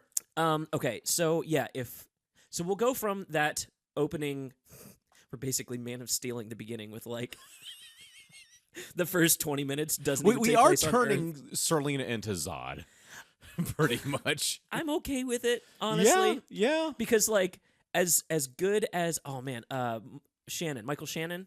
I think Is that the name of the actor? that sounds about right. As good as Michael Shannon is, and he is a phenomenal actor. Oh, yeah. And he crushed that Zod role. Zod as Danny DeVito in a hot woman's body. Not gonna lie, Yeah. pretty great comedic villain. I could see that. Oh my god. Oh, look at these bazongas. Oh my god. Just have Danny DeVito dub the whole thing. Oh, if we God. can't have him as Pikachu, I was about to say that's why. Um, it's a revolt against Detective Pikachu. then here's what we do. We cut from that to Earth, and it's Tommy Lee Jones gardening. Okay. And we get to see like he's basically happy since the last Yeah. movie. And then we kind of like pull out, and there's Jay and his new partner. TB decided Yeah. if it's a new man, I love Patrick Warburton. Yeah. He was not good in this. Yeah, no, speaking of not having a lot to do, I mean, I did get some chuckles from him, but this was in like that weird phase where he didn't really have much to do in general. I mean, Right. this was post Putty from Seinfeld. You're gonna neuralize me. I like as a scene it worked, but, Yeah. but like just Patrick Warburton crying doesn't work. And It's like you're making a scene here. and anytime I see him, all I want to scream is do the Joe voice. Peter. Peter, oh my god. Bonnie. So we pull out from I'm sorry, now I gotta Tommy say, Lee Jones. what? You don't have a poop sack? Bonnie, you lied to me about the poop sack. Okay, I'm done. Oh, geez, I love Family Guy. A little too much for someone my age. Yeah, so we like pull back from Tommy Lee Jones. We see Jay and his partner, and we see that like kind of, he misses Kay, but like he also is happy that he's happy. Exactly. And he's just kind of checking in. And then they get called away for the first mission. Yeah. Maybe this is where we bring the terraforming thing in too. It's like an alien stole something from another alien, and so we get another chase. Yeah. To start off, and that we see how much Jay has learned since the first movie. We kind of like reparallel that with like instead of like chasing someone for 16 blocks, we now get like him out thinking, and his partner now doing the Jay thing from the first one. Yeah. Where let's cast somebody. Let's just say it won't be Linda's character. Yeah. She still exists. We can maybe check in with her. She can maybe be pulled into the plot. Yeah. Wouldn't it be funny if she was running Men in Black now? There you go. Yeah. Who would? Let's pair new J, somber J as K, with a good pairing from that time. Because another thing, in case nobody knew this, Men in Black International originally was going to be 23 Jump Street. That's right. Yeah, for some reason there's going to be a crossover. Well, the crossover's done. Yeah. But they kept the writer who was doing the crossover to write Men in Black International. Yeah. And that guy's great at these buddy cop duos. So let's pick a fun Will Smith duo. Well, it's ironic that you're saying that, because one of the things I actually read from Sonnenfeld, the director, was saying that he realized a mistake that he learned from Wild Wild West was making Will Smith more of the straight man as opposed to the comedian. And so that is the tricky thing, because you're trying to find someone to bounce off of Will Smith, but Will Smith is usually the one who does the bouncing. Right. So that's tricky. But like you said, we're maintaining initially the somber JSK. Yeah. Shoot, I am trying to think of someone around that time period. And to me, the whole straight man versus comedy guy, that works often. Yeah. It's pretty tried and true. But there are versions of two big personalities that don't mesh well. Also true. What's that Adam Sandler movie where he's a fugitive, or he's on the run and he's being chased down by one of the what? Oh man, I don't know. I try to block out most later Adam Sandler movies. The brothers that do the scary movies. Oh no! Wait, so this is '90s Adam Sandler. You're Yes. talking about Bulletproof. Bulletproof. Yes, There we with go. Damon Wayans. Wayans is where I was trying to get. Thank Yes. you. I have a computer right next to me, and I refuse to touch it. It's the principle of the thing. Yeah, Damon Wayans. Both of them are funny. Both Yeah. of them are serious at times, and it's just True. two big personalities bouncing off of each other. Yeah. So what if we went maybe a little more that way, where by the end of this movie, even if Kay is brought back into the Men in Black in some capacity, this other big personality can have their own partner and graduate through on down the series. It's possible. Chris Hemsworth wasn't doing anything at this time, was he? It would be hilarious if this was his origin movie for Men in Black how International. old would he have been at that point? I think he's only a few years older than me, and I was still in high school Let's when this came see. out. When I this is something I will Google. That's fair. How Because I old want to is- say he was 82, so he might have been 19 or so. He's 35. There you go. So it's been 17 years? Yes, he was born in 83. 18 so, years ago is when they filmed so it. he would have been an 18-year-old kid Yeah. at this time. Although in Film Rescue World, we can pick any version of you we want. True. It's all imaginary. This is very true. I don't know. That's not a terrible idea. So plant the seed for what would become international. Which is hilarious because this is a movie about a villain that wants to plant a seed. Ah! You see what I did there? I saw where you were going. I was like, I'm just going to wait because I know where he's headed with this. Yeah, so young Chris... Actually, that works out well for this, too. Yeah. Because then in Men in Black International, he's this established agent. It's he learned from Jay. Yeah. Not just someone who just popped up. I might have to add that to my predictions thing. I'll put that in the unlikely but definitely could happen category. Like the backstory as to how he got started. Yeah. Okay. The Men in Black exchange program. Not a terrible idea. Okay, yeah. So that's where we start out. It's Chris Hemsworth, Will Smith. Not a terrible pairing. I'm not gonna No. lie. No, it'd be interesting to see an 18-year-old Chris Hemsworth in the True. role.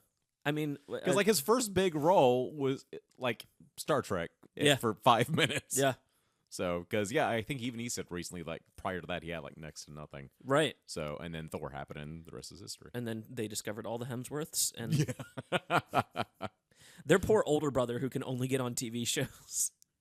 Wasn't he the one that played, fake Thor in the little... Yeah. Yeah, that's what I thought. In the skit. Which yeah. I didn't even realize till after the fact. It's oh, that's another Hemsworth. Shit. All Yep, right. that's another Hemsworth. And Matt Damon For reasons. wasted in the MCU. He's like, you're going to As get me in- into the MCU, I'm going to be fake Loki. You know what would be hilarious, though? If the Asgardians that have survived, he's one of them, Oh, and then he no. just... Then when we get our Asgardians of the Galaxy movie, we can just have whoever Matt Damon was for that one little bit in Thor 3. Like he's just some thespian who doesn't know how to fight. It's not. That's a funny character. That would be great. Waititi would totally bring him back. I would see that. Absolutely. Is Waititi doing 4? That's the weird He's thing. doing like, Akira right now. so I've heard.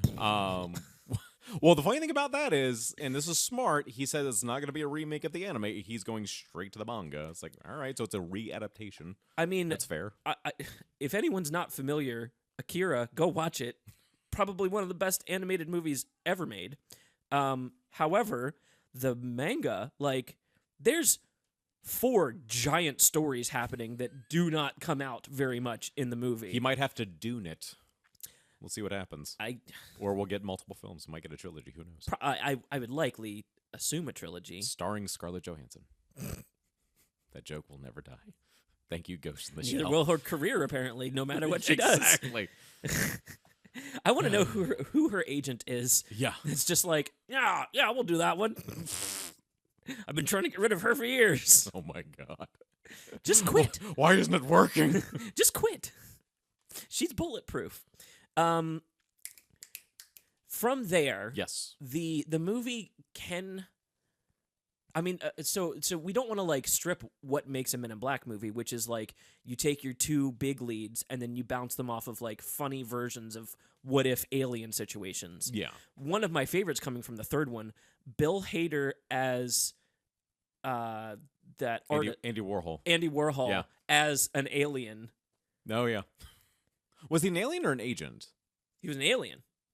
It's been a while since I've seen that. I thought he was like an agent in disguise. Like, wow, why No. am I still here? No, because he met it's like a sexuality joke that comes out where he's like somebody says something about the girls and I forget exactly what the context is, but he's basically like, well, not where I'm from, and the idea being like I should probably watch the 3rd one. just again. an androgynous alien species that will just bang anything, which is like that's Andy Warhol. It's like all these people are getting excited about a painting of soup. Not I think that of these and then of those situations, Monk as an alien, Yes. probably the worst one of the bunch to me. It felt like the guy, the newspaper stand guy from the first one, or the pawn shop owner, or whoever it was, I forget, that had like a smaller head. Oh, yeah. Jeeves. Sure. Jeebs, I think. That sounds right. Yeah. I don't know why. Because, they brought him back for the second one, but not the third one. It's like, hey, now we just have a generic pawn shop guy with a time machine thing. Yeah. So it's like, why didn't you bring back Jeebs? That would have made more sense. The fact that you know any of these characters' names is amazing. I don't remember all of them, but I'm trying. So, yeah, like I don't want to take that aspect out, but it would be really cool if like I guess I'm looking for like an A and B plot of Rising Action where you get the terraforming thing is like the MacGuffin they're chasing, and then the Serlina going after the light of Zartha, and then they kind of like keep interweaving at these different alien points along the way where you get these like clash situations. Because I'm thinking of the first one, Vincent D'Onofrio's character just kept showing up as they were doing their investigation. True. Because they were like right on his heels. He went full Mr. X. Yeah. I like that as an idea that like, you know, or maybe it's a dual thing. Maybe like, what if the Light of Zartha was working on the terraforming tech?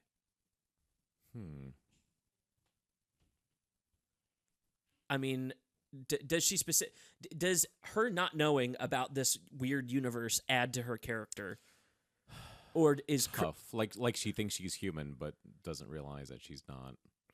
Because that's what we currently have. Yeah. Oh, yeah. That could be a cool, especially if you want to get into like the maybe Kay is her father thing. Because like I said, there's like a faint implication of that towards the end of the movie. Maybe. Okay, yeah. So she thinks she's human, but she's also in on like the alien world and doesn't know that she's part alien. Yeah. Because I'm trying to give each character like something they want, right? And a purpose. And yeah, exactly. And if her purpose is, I'm working on this tech that, well, she was looking for her father initially, not knowing that it's K. And in that investigation, figuring out vaguely that it is K, finds out about the alien world. And instead of freaking, she like starts to situate herself in it and becomes very interested in alien technology. What if she was like sleepwalk working on the tech? Like when she goes to sleep as a human, she wakes up as an alien and working on the tech. And then it's like, why have I been so Ooh. tired lately? What if that's it? What if K gives up his daughter to host this plant thing? And so it's like a symbiotic relationship like that, where like she really is human, Yeah. but then when she goes to sleep, this alien's able to like use her exoskeleton There you go. essentially Yeah. and work on this thing. We got something. Like, yeah, I'm like, we're dipping our toes in the convoluted, seeds are being planted. but like this universe kind of lends itself to being complex. Mm-hmm. Yeah, I like that as an idea.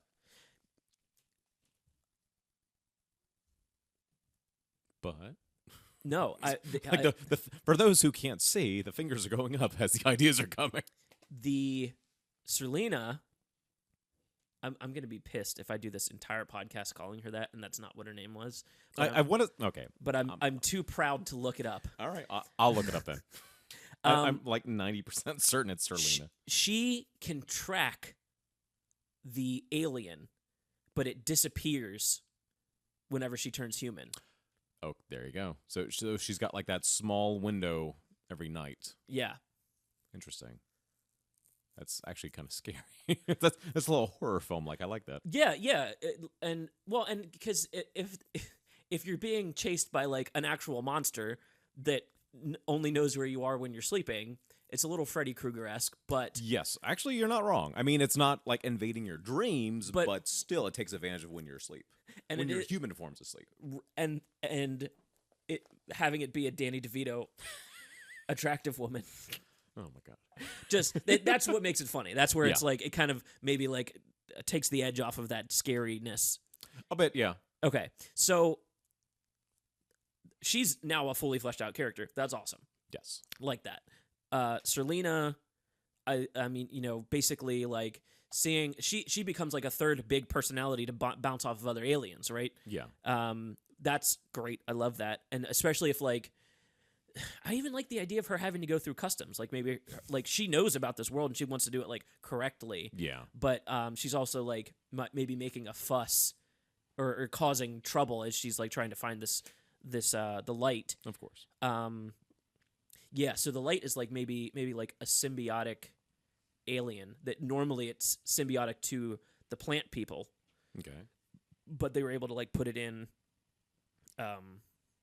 what was Rosario Dawson's character's name? See, now that I can't remember. God damn it. I should just pull up the Wikipedia page.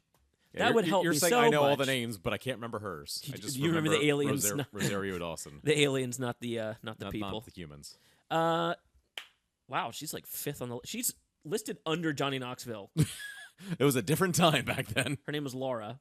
Oh. And it is Serlina. Yay! Aha. No, see, I did see that, but I didn't want to confirm because you were being so proud. Yes. Well, I mean, I stumbled upon it. Also, Nick Cannon was in this movie, which, like, I'm trying to remember that now. during the Will Smith Deadeye scene that I was telling you about earlier, there's a dead alien going through customs, and Will Smith goes, "Tell me why there's a dead blah, blah, blah going through customs right now." And then switch around. Nick Cannon, "I'm sorry, sir. I'll get God, I That forgot was about Nick that. Cannon. Sweet Jesus. Totally forgot. Also, Biz Marquis was I do remember that. the beatbox alien, which I loved Yes. that little bit, just because it was like Yeah. that was probably the most fun Will Smith was at any point in the movie. True. Boo. Boo chicka boom boo chicka. I loved that. Basically, what we need to decide now is, are Jay and I'm trying to think of what letter we should give Chris Hemsworth. I don't know what his is going to be. I think they're going to be M and N in international. I can't remember. I've seen the trailers, but I can't remember. Okay, well, M could make sense too, actually, because if he's J, Agent K, then Linda's character would have been L. I actually think she was L. I could be wrong. And then, so he'd be M. You can only have 26 agents. Works for me. Well, then you get alien letters, right? Sure. Snarky and Florgan and Flavlin. Yes. There we Yeah. So we get. I'm trying to decide if they should be going after the terraforming technology as it's like kind of popping on and off people's radar, or if they should be chasing down Serlina as she's like wreaking havoc in New York. Well, I feel like the third act would be like a bit of both. Like trying to stop her Oh, yeah, and also yeah. keep the tech away. Yeah. Now, the thing is, like, do they want to just destroy the tech or do they want to actually still, like, use it for good? I think my thought was like it's just illegal. Yeah. You know what I mean? It's not. MIB doesn't want it for anything specifically. They And just certainly not on Earth. right, yeah, and yeah, they just want it to not be made, Yeah. and maybe that's it. So maybe it starts off with them investigating like a weird purchase history of like we think somebody's going to be building a terraforming machine based on these like black market tips that we're getting. Damn it, Amazon. Also, he found a deneuralizer on eBay. That's right. God damn it. I'm telling you, I watched it twice. There were some things I had to like. Yep, that really did happen. Yep. Yeah, That's just lazy. so writing. that's where it starts off, and then maybe the middle is where we get the first like interaction between Serlina and Laura, where it like shit pops off, and now like Men in Black's involved, and they're like maybe after each chase they're like trying to figure out who Serlina is, but then they also have this other, so they're kind of like balancing cases, and you could even put that into like Will Smith's character of like maybe he's trying so hard to fill Kay's shoes that he's like biting off more than he can chew Yeah. at this point. And Chris Hemsworth M character could be like pointing that out and be like, we gotta pick a path here. We gotta do one, let some other agents do other stuff. Yeah. I like that so far, because then I mean the third act is going to be your blockbuster third act. Of course. All the situations come to a head. You get the big chase, the vine creature. One of my notes was Little Shop of Horrors. Ah, yes. Have you seen the apocalyptic ending? I've seen parts of it. I haven't actually watched the whole thing, but yeah, I do remember like that was one of those things where it's like it was gone for years, and it's like, oh, we found it. Yeah, Director's cut. I would love for like the final act to be like, kind of like that, like the apocalyptic end of Little Shop of Horrors, which gives them a reason to neuralize all of New York. Ah, yes. Because I get it. It's silly. It's a little contrived. Obviously, not everyone would be looking at the Statue of Liberty at the same time. No. However, it's the Men in Black universe. I'll allow it. Yeah, exactly. It's like if we need something to exist, it exists. Exactly. That's how they work. Yeah, because like when you have these kinds of even the Avengers to a degree, you know, any stories like this, it is really all about like character development and character interactions and a firm plot. Anything else you can contrive. The Infinity Stones. I'm sorry. The what? The Infinity MacGuffins. Yeah, exactly. Like the MacGuffin is almost never part of it, and then this ending actually makes the MacGuffin useful at the end because it's like, yeah, you just give this device to her, and then the alien symbiote within you, they all can like fuck off to Mars and like get your ass to Mars. That would be kind of like a cool ending shot, like the re-terraformed Earth Mars. You know what I mean? Because like I'm thinking the device would be Man of Steel-esque. If we're gonna borrow from Man of Steel, might as well continue. Exactly. Plugs into both ends of the planet. One side of Metropolis, the other side in like India. Yeah, That's how that works. could you figure out where Metropolis is based on where Superman goes? I really didn't put that much thought into Did they actually it. Did they actually spin the globe to be like, does this make sense? That's what Superman's supposed to do. Didn't you see Superman 1? the original? Yeah, or the Richard Donner cut of 2. Right. It's like, screw it. I didn't film anything else. We're just gonna reuse this ending. Right. Screw it. To hell with Richard Lester's kiss amnesia thing. Right. Oh my God. I mean, sue me, but that's on par for old Superman. Superman had whatever powers he needed. You're not wrong. In fact, I remember the old Nintendo game, like collecting all the powers, like the whole laundry list of powers that he had. That one wasn't on there, but might as well have been. Sure. You know what I mean? He can do whatever he needs to do. Yeah. What's that that old there's like a Superman quote that's like, oh yeah, I think it was like no, I remember what it was. Superman versus Goku, who would win? And the end result was like Goku has limits because they have a power system. Yeah. Superman's just as strong as the story needs him to be. You're not wrong. I mean, again, it's at the end of the day, you're trying to do characters and fun stories and not like define exactly the limits of Superman's strength Yeah. in canon forever. Like, we're doing Superman soon. I'll go into it on that one. That's gonna be an interesting one, by the way. I've never met Jesse. I'm very excited to be the person he meets that's like, yep, I like Man of Steel. I'm gonna be the awkward man in the middle because, like, I don't hate it. I can deal with it. I have my problems with it, but I also enjoyed it. Oh, it's a very different story with Jesse. Like, he got after me just for like acknowledging that it exists, and I don't hate it. Like, I remember he gave me crap for that. So, like, when you go into it, I'm just gonna be sitting here like, all right, this is gonna be interesting, and go. As long as he takes it from like the you're welcome to have your own wrong opinion, I guess. Yeah, You know what I that's definitely what it's gonna be. Because that's where I am. Like, I have issues with it, of course, but I liked enough of it. Yeah, I definitely have my thoughts as well, which I will save for then. Yeah. but yeah, I didn't hate it, although I didn't like it as much as I thought I would. Yeah, I think And they leaned heavily into the whole produced by Christopher Nolan thing too. Oh, A lot of yeah. people forget about that. I was like, oh yeah, by the way, he produced the first one. I think that hurt the movie. True. Because a lot of people expected like Batman Begins or The Dark Knight or something, and that's not what Superman's supposed to be. Well, that's not Zack Snyder's tone. No. Like, No. and I'm also not naive enough to be in the camp of like, well, if you just recolor edit and put John Williams' score in, it's perfect. It's like, no. Literally, if one little restructure helps the whole movie, where essentially if like Superman was figuring out that, yeah, you can't like torch a city to fight people, and him like have to learn how to like save civilians and prevent disaster. But it's okay because in Batman v Superman, they fought on an island where they announced to the audience that there's no civilians on there. Yeah. That's totally fine. Right. That's not pandering at all. But we'll save that for another time. Yeah. Not that naive. I don't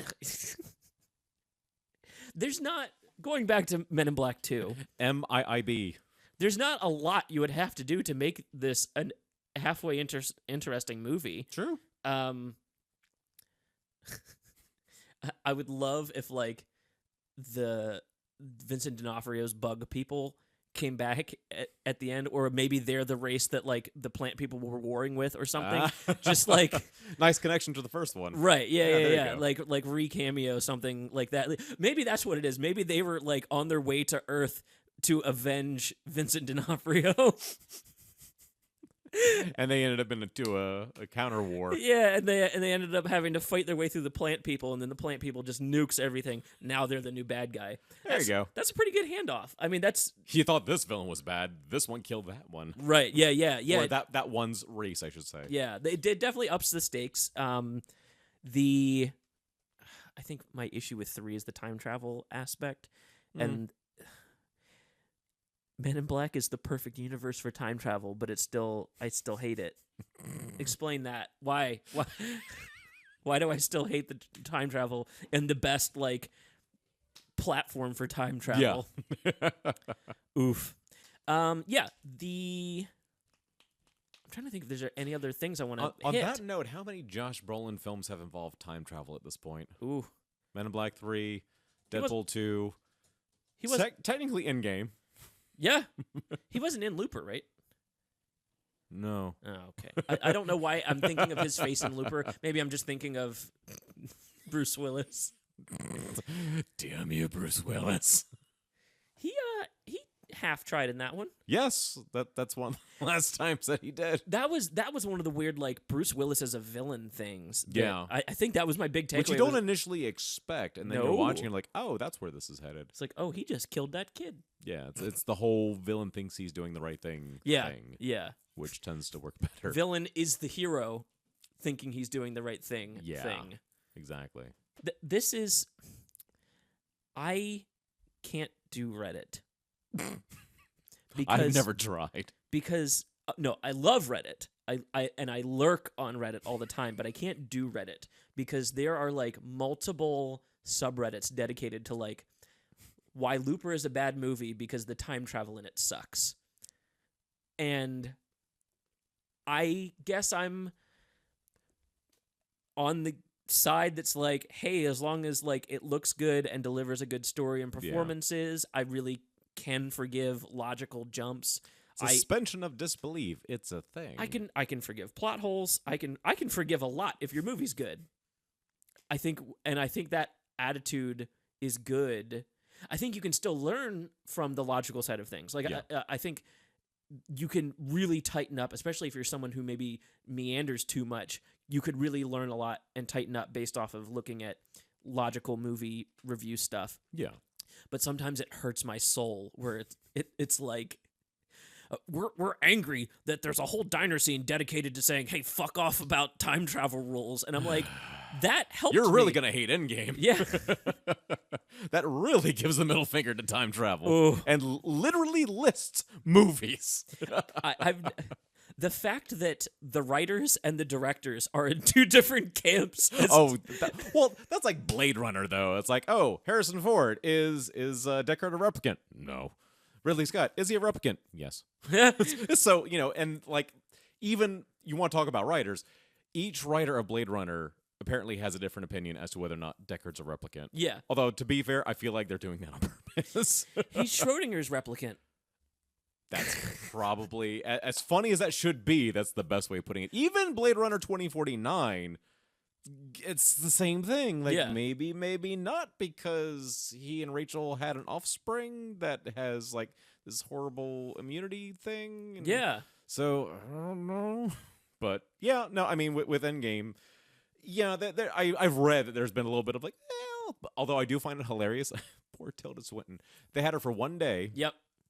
Filmed her scenes as the Ancient One, and then like, oh, a year later, like, we needed you to come back, and because the audience isn't getting it, Yeah. so it's like we need to like flesh this out. Oh man, the first scene where they bring up the rules of time travel, where Paul Rudd drops the most perfect line of the movie: "Better than I'm inevitable. Better than I am Iron Man. Better than That's America's Ass. Better than That's America's Ass." Was Back to the Future is bullshit. He's like, that's what stuns him the most. But that also highlights the issue of that scene. They were trying to pack so many jokes and references into the scene where they're explaining time travel that, I literally needed the PowerPoint presentation via Infinity Stones and the Hulk later to explain this to me. Yeah. Which it seems simple. Like, once, I feel like the first time I saw it was a little fuzzy. The second time, like, okay, yeah, no, it's different timelines. Yeah. That's it. Yeah. So that's why, like, the first time I was like, oh, but Nebula shot Nebula. All is Nebula still alive? Oh, wait. That's why. Because, like, it's 2014 Nebula in 2023. Yep. That's why. So, all right, sure. And the funny thing is, they even had, like, physicists and, actual scientists, like, going, oh, yeah, no, I can see that. Yeah. So it's like, all right, you're really taking it seriously. Cool. Right. Well, yeah, because, like, the idea that, like, time is a flat circle doesn't quite actually work. And I think they kind of go into that as well with Tony Stark figuring out the 3-dimensional inverse ribbon thing. Yeah. And, Scott Lang turning into a baby. Yeah. Yeah. I love, like, that's the first thing Stark says when he shows up. It's like, let me guess, he turned into a baby? Like, well, he didn't really travel through time. More like time traveled through him. Right. So it's like, ooh, that just sounds bad. Yeah, that was a good visual representation. I have no issues. You could time travel! You could make a movie where time travel is literally broken as part of the plot. Yeah. And as long as it was good and I had a good time, I would still like your movie. And that's why I enjoyed Men in Black 3. Yeah. It was better than it should have been, especially after this one. Yeah. Oh my god. It's like, all right, you had 10 years to make a sequel better than 2. Go. I was a little disappointed that they got the guy from Flight of the Conchords. I know who you're talking about, but the name is also eluding me. It starts with a J. Jermaine Clement. There you go. I was a little sad that they got Jermaine Clement, but they didn't bring in the other guy from Flight of the Conchords or Taika Waititi and have like an evil duo. Oh my god, that would have been fun. You know? Yeah. Yeah. I love evil duos. They're almost more fun to me. By the way, like I said earlier, there's such a time gap between 2 and 3. Let me put this in perspective. In 2002, we got Men in Black 2 and Spider-Man. 2012, we got Men in Black 3 and Amazing Spider-Man. Yeah.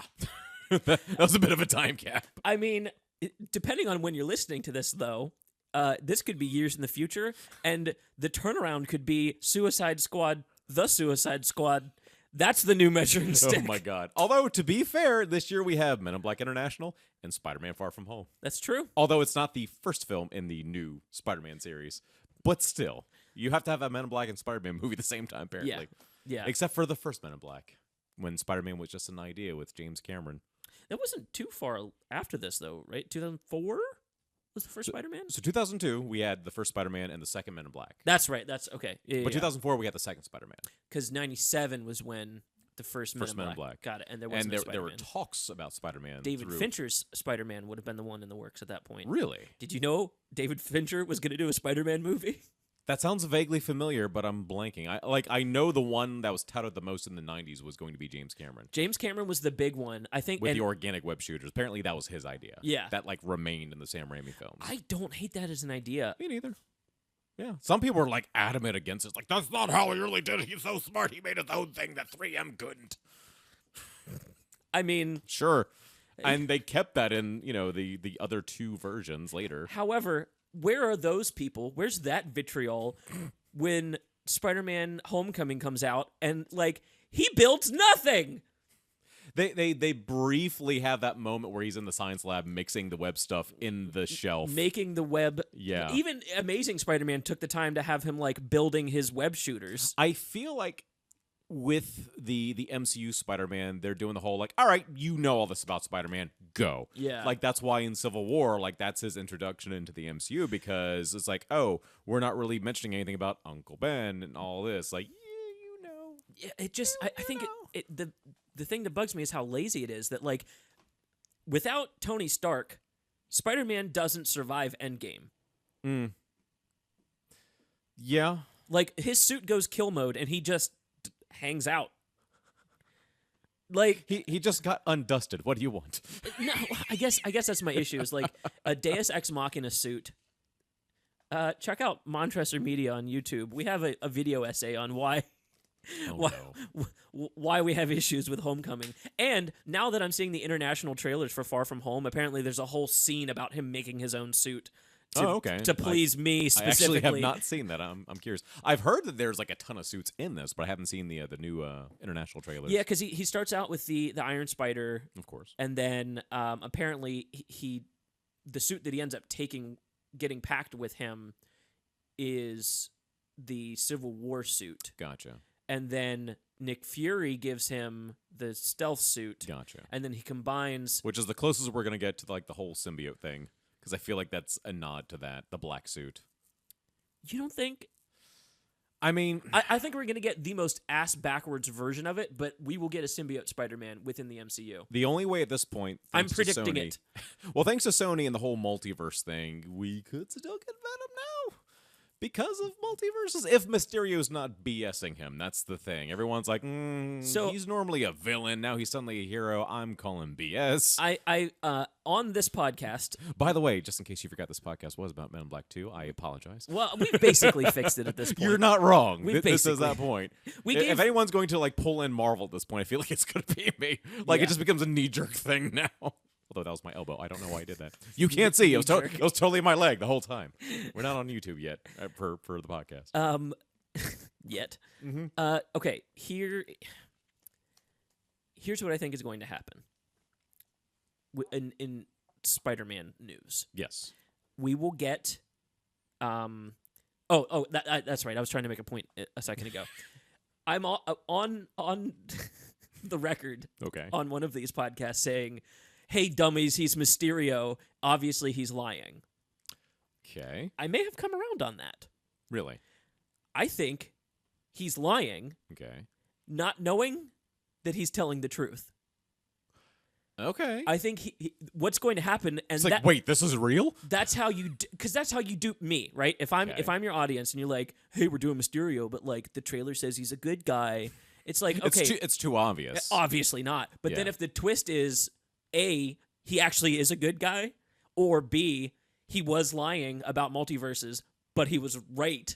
Yeah. That's the one that'll be the mind blower, right? Where if, like, I mean, the fact that let me Nick feel Fury is so adamant about it, it's like, did you do any research, or are you just going by what he's saying? right, like, let me feel smart for the whole movie. Like, I know he's about to, and then he does the villain turn. I knew that was going to happen, and then he does the villain turn back and goes back to good by the end. Be like, Is that like a double or triple agent at that point? I don't know, but that's how you trick me, or you do the other way where he has a spin, he goes villain. Through the end of the movie, I'm like, I was right the whole time. And then, like, the last thing is, guess what? Fucking multiverse. That's how you get him. There's Miles Morales. That's how you get him. Not, I do not think just in CG form. I do think Miles will end up in the MCU. I mean, the implication's already there thanks to Donald Glover, Yep. because he was supposed to be like, what, his uncle, or yeah, yeah, But- because like they established like that is the character. I don't think it'll be 616 Miles Morales though. I think we'll yes. get an outside universe Miles Morales. I think Sony's going to put out another Venom movie. Of course, because the first one made all the money that no one expected.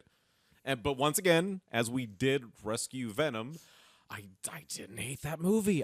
My expectations, I wouldn't say were rock bottom. I'm like, all right, it's gonna be mediocre as hell. Let's get this over with. I was like, oh, I actually enjoyed it, and even so much so on Blu-ray.com. They always do this thing at the top of the page on Blu-ray.com where they actually show like sales on Blu-rays and 4Ks. Yeah. And they had Venom on 4K for $15. I'm like, it's like, did I like it that much? Do Or, I I skip 2 McDonald's days? God, I haven't been to McDonald's in forever. That's my weakness, man. If I find it for like $10 used on 4K at like Soundgarden Yeah. in Fells Point, maybe. I- Because they got some cheap 4Ks there, by the yeah, way. they do. I was like, how in the hell? And like, not always used. Sometimes they're like new. I'm like, who stole this and like sold it here? I'm confused. I love walking around Fells Point in general, but yeah, that Soundgarden is next level as far Yeah, as that's the like- stuff you can find there. Oh yeah, it's like a treasure hunt for like cheap 4Ks. I was Right. like, what the holy And hell? Like, I blind bought Lego Batman. I still haven't watched it, but I blind bought it because it was like $10, 4K, unopened. Lego Batman has one of my favorite meta jokes Okay. of all time. Do you remember when Billy D. Williams was Harvey Dent in the Batman movies? Yes. Until he wasn't, and then he was Tommy Lee Jones of Men in Black 2 fame. See, I can 6 degrees of Kevin Bacon the shit out of all this.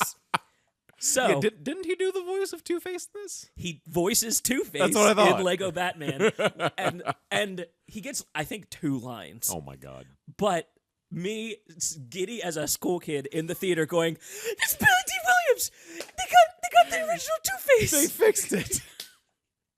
I was so happy, and I'm sure there was like a million, Collider articles that came out later of like things you missed in Lego Batman. Did you know Billy D. Williams was Harvey Dent in the first Batman movie, Oh my god. or the Batman 2? No, it was the first one. Was Harvey Dent in the first Batman at all? Yeah, Oh. 89. You're right. Yeah. Yeah. You're right. You're right, because he has the Anyways, I just loved that he got his Harvey Dent trilogy because of I don't think we saw him again after the 89 one, though.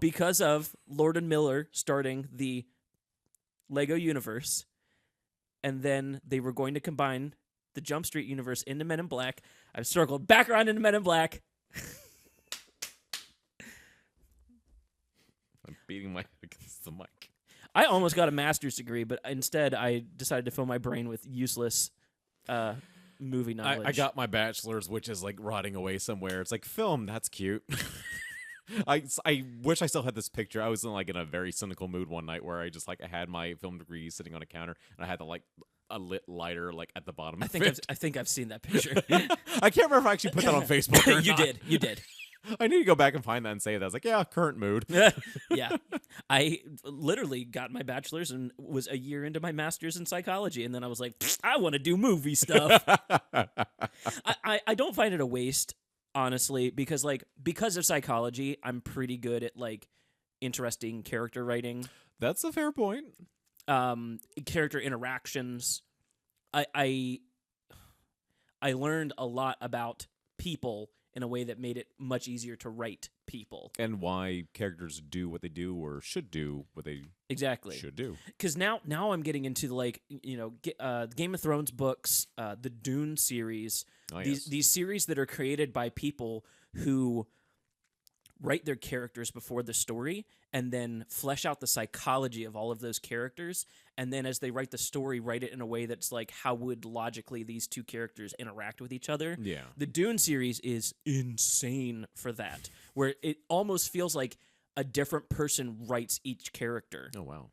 Just that's how unique each one feels. That's actually a fair point, because otherwise you are, in some shape or form, you are injecting your own personality into every character. Always, yeah. So it's like you're splitting off into all these people that are, because of that, are somehow interacting in ways that might be too similar. I actually never thought about that. Yeah. So you do have to be in that mindset of like, oh, what would this person do? And you have to completely separate yourself from that. That's something Devin and I do when we work on our scripts together, is we go through and we Myers-Briggs all of our characters.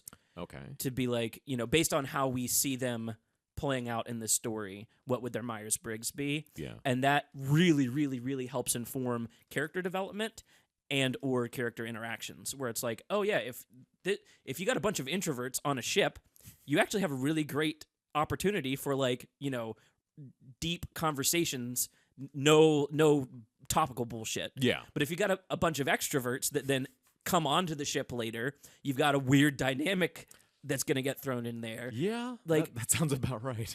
I really enjoy that. That's probably, of the writing process, that is one of my favorites, of like, just and like, yes, I know the Myers-Briggs is not accurate, and it's probably pretty racist because of when it was created, along with IQ testing. It's the BMI of psychology.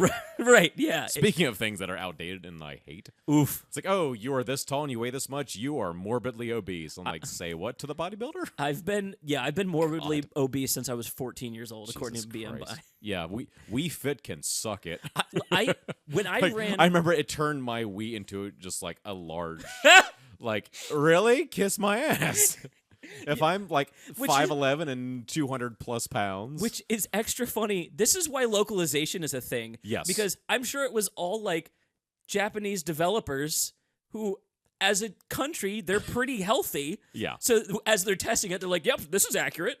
Meanwhile, in America. Yeah. Land of the free, home of the Whopper. Right. Oh my God. To That's quote hilarious. Peter Griffin. When I ran cross country in high school, and like, and I've been this tall since I was 15. Like, I literally stopped growing at 15. It might be about the same for me. I may have picked up a half inch across that time, maybe. Because I know I was over 6 feet when I was measured before I went into technical high school, and then as of my last measurement, I was like it hit 6'1". Okay, and that was like my proudest life accomplishment. I thought all the weed in high school was just gonna like stunt me forever, but apparently there was a little bit more push. You found the good strain, right? But even running cross country, I weighed 165 pounds. Oh wow! And I was still overweight. Oh, jeez. According to it, yeah, it's like I want to say it's supposed 6'1". it's supposed to be like 160 or something like that. Yeah, I was like, are you kidding me? No. Yeah, like I think maybe the last time I was 160 might have been middle school. Yeah, maybe elementary. I don't know. Oh man, I'm just trying to get back to like the 190s now. I'm like that close, but still, yeah, damn time. Yeah, just IQ tests. There's this one thing that's circulating on Facebook right now about this little, I want to say Somalian or Sudanese or some foreign girl took an IQ test, the Mensa IQ test. Oh yeah, and scored like higher than Hawking and Einstein and all this. And I'm like, I'm definitely in the snooty camp of like, yes, but the IQ test is very outdated and useless, and all it measures is your ability to take tests. That's what your IQ means. In case you didn't know, if you have a high IQ, you're a good test taker. Interesting. That's it. Like, you have a very high functioning logical brain. See, the sad thing is, I feel like I was never that good at taking tests, but apparently my IQ wasn't too shabby. So it's like, all right, I missed something here. But that's the thing. Or maybe like, I just took that one far more seriously than any of my other tests. America doesn't do test well either, like because it's memory based. You're Whereas not wrong. the IQ test is not a memory based test. No. So that yeah, I could see you being okay at tests but good at the IQ test because it is like in root a different kind of test. True. Although you'd think with like all the memorization I've had to do for scripts, but then again, that's something I actually wanted to remember. Not yeah. Oh, I need to remember the photosynthesis of the epidermis and the square root of blue. Just like, I don't know. Somebody spilled alphabet soup in my math, and I don't know what to do. Yeah, the test taking in America is stupid and not good because it's all memory based and also it's a different kind of memory too. Whenever you're actively memorizing for like a script or something, you're holding it in the front of your brain. Whereas if you learn something 3 weeks ago and then you have to take a test on it, you're actually recalling the memories of the memories, and that's why it's always more fuzzy depending on how good you are with memory stuff. Some people have incredible memories and have no issue with that. I actually have a pretty like, it's not photogenic is the word I almost used. I know what you're talking about. Photographic. There you go. I don't have a photographic memory, but I do have a like borderline photographic memory where like if I look at, and this I didn't even know until I was in theater, I would read scripts and then be on stage without the script, and like I would freeze when I can't remember what the line is, but then I could actually recall like the paragraph that I just read in my head, and then basically just read it from my brain until I got used to it. And then someone told me, oh, that's a photographic memory, and I was like, I'm not, it's not a clear photograph. I'm definitely like just picking out ideas. It's a low resolution photo. Yeah. But no, it's funny, like, whenever I was trying to memorize scripts for shows, I basically did, like, I would punish myself almost like, all right, you didn't remember that line, go back to the start of the page. Yeah. Like, you get through, like, almost the entire page, you'd miss the last one. Oh, start over, do it again. Yeah. And I would just, like, beat it into my head. And I hated the shows, even if they were good shows, I hated the shows where there were, like, similar lines. Oh, yeah. Or if another character said similar lines, like, oh, God, how many was that? I was like, was that the third or fourth time?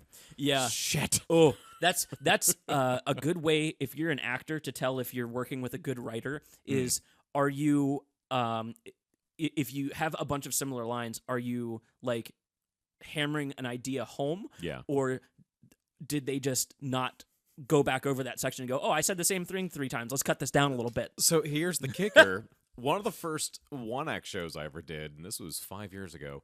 I already forgot the name of it because I did 2 at the same time. And I think it was called Sure Thing. I have to double check, but I'm pretty sure it was called Sure Thing.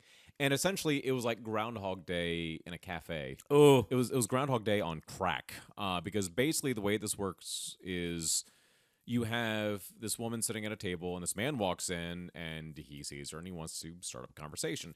But there just happens to be a bell sitting in the middle of the table. Some versions, you actually have a character that no one else sees standing between them, dinging the bell for them, which probably would have been easier. Yeah, so basically anytime either one of them says something that is off-putting to the other person, that person has to hit the bell. Like, nope, try again.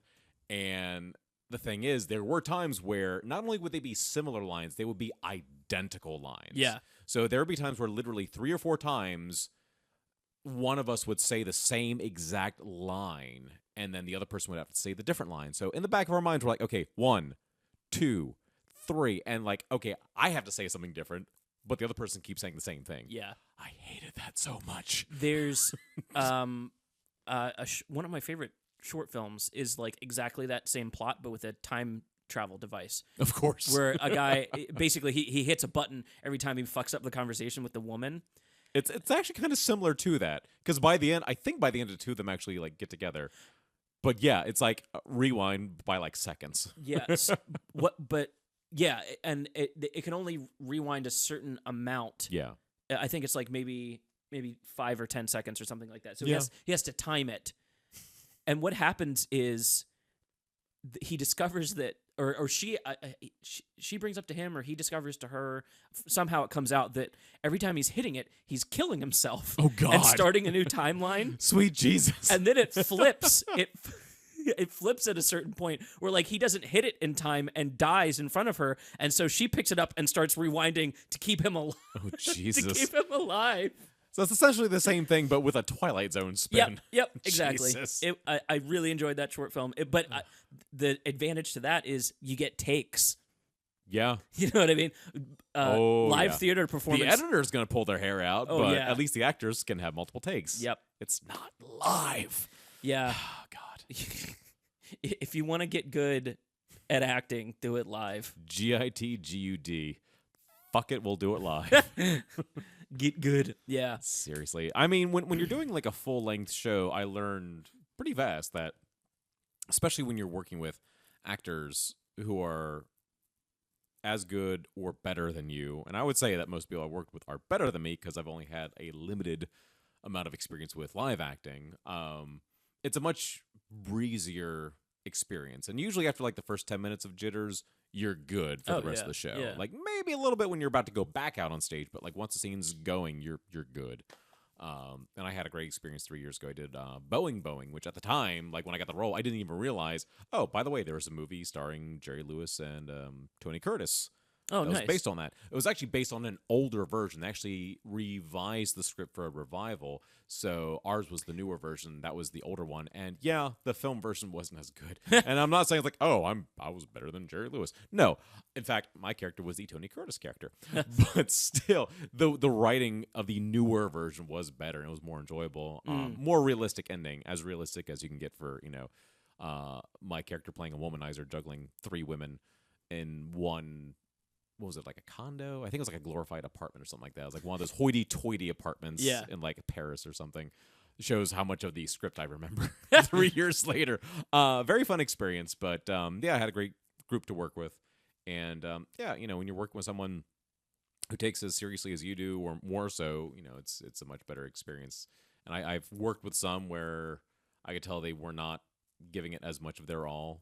And have you ever performed live with somebody who doesn't pay attention to your lines and you can tell they're just bored waiting for their turn? Yeah.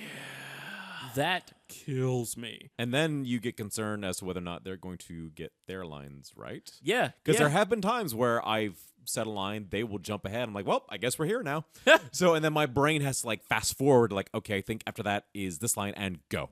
And so it's like trying to maintain your footing on a tightrope. But like my thing is like if you skip, because skipping happens, like that's gonna happen. That actually Boeing, we like all of us were having a hard time because once again, unlike Sure Thing where it was identical lines, in Boeing there were similar lines. Yeah. Which in some cases can be worse because at least with the identical ones you can just start counting. Right. Similar ones you're like, was that the second or third phrase? I can't remember.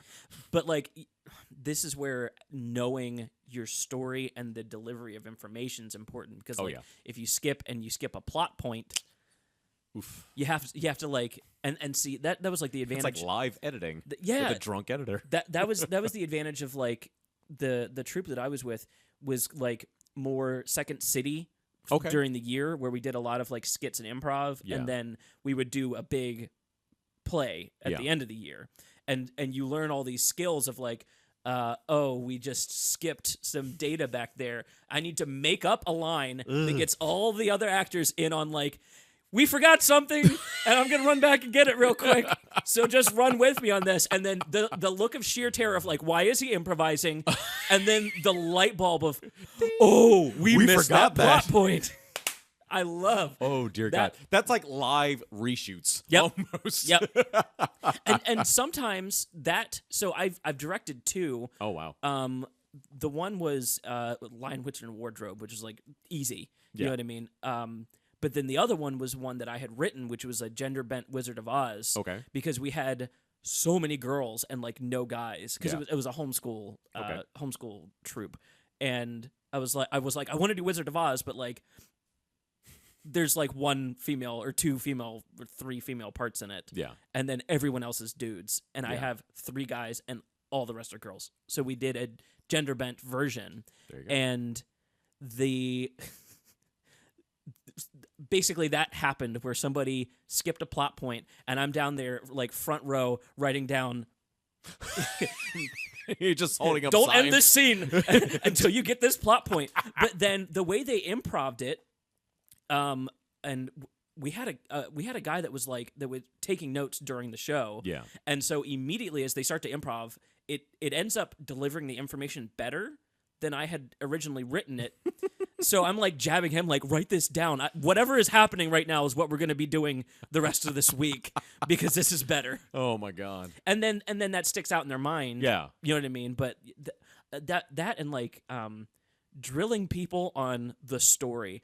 I cannot tell you how many actors I know that couldn't sum up the play that they're in, just the scenes that they're doing. And it's like, Oh god. why? You're telling part of a story. Oh god. It might be good for you to know why that part of the story is important. Yeah. Like if you can't remember the overall plot, what does it say about how important your character is? Yeah. Yeah. Boom. Roasted. People that like there's that show Barry on HBO. Hmm.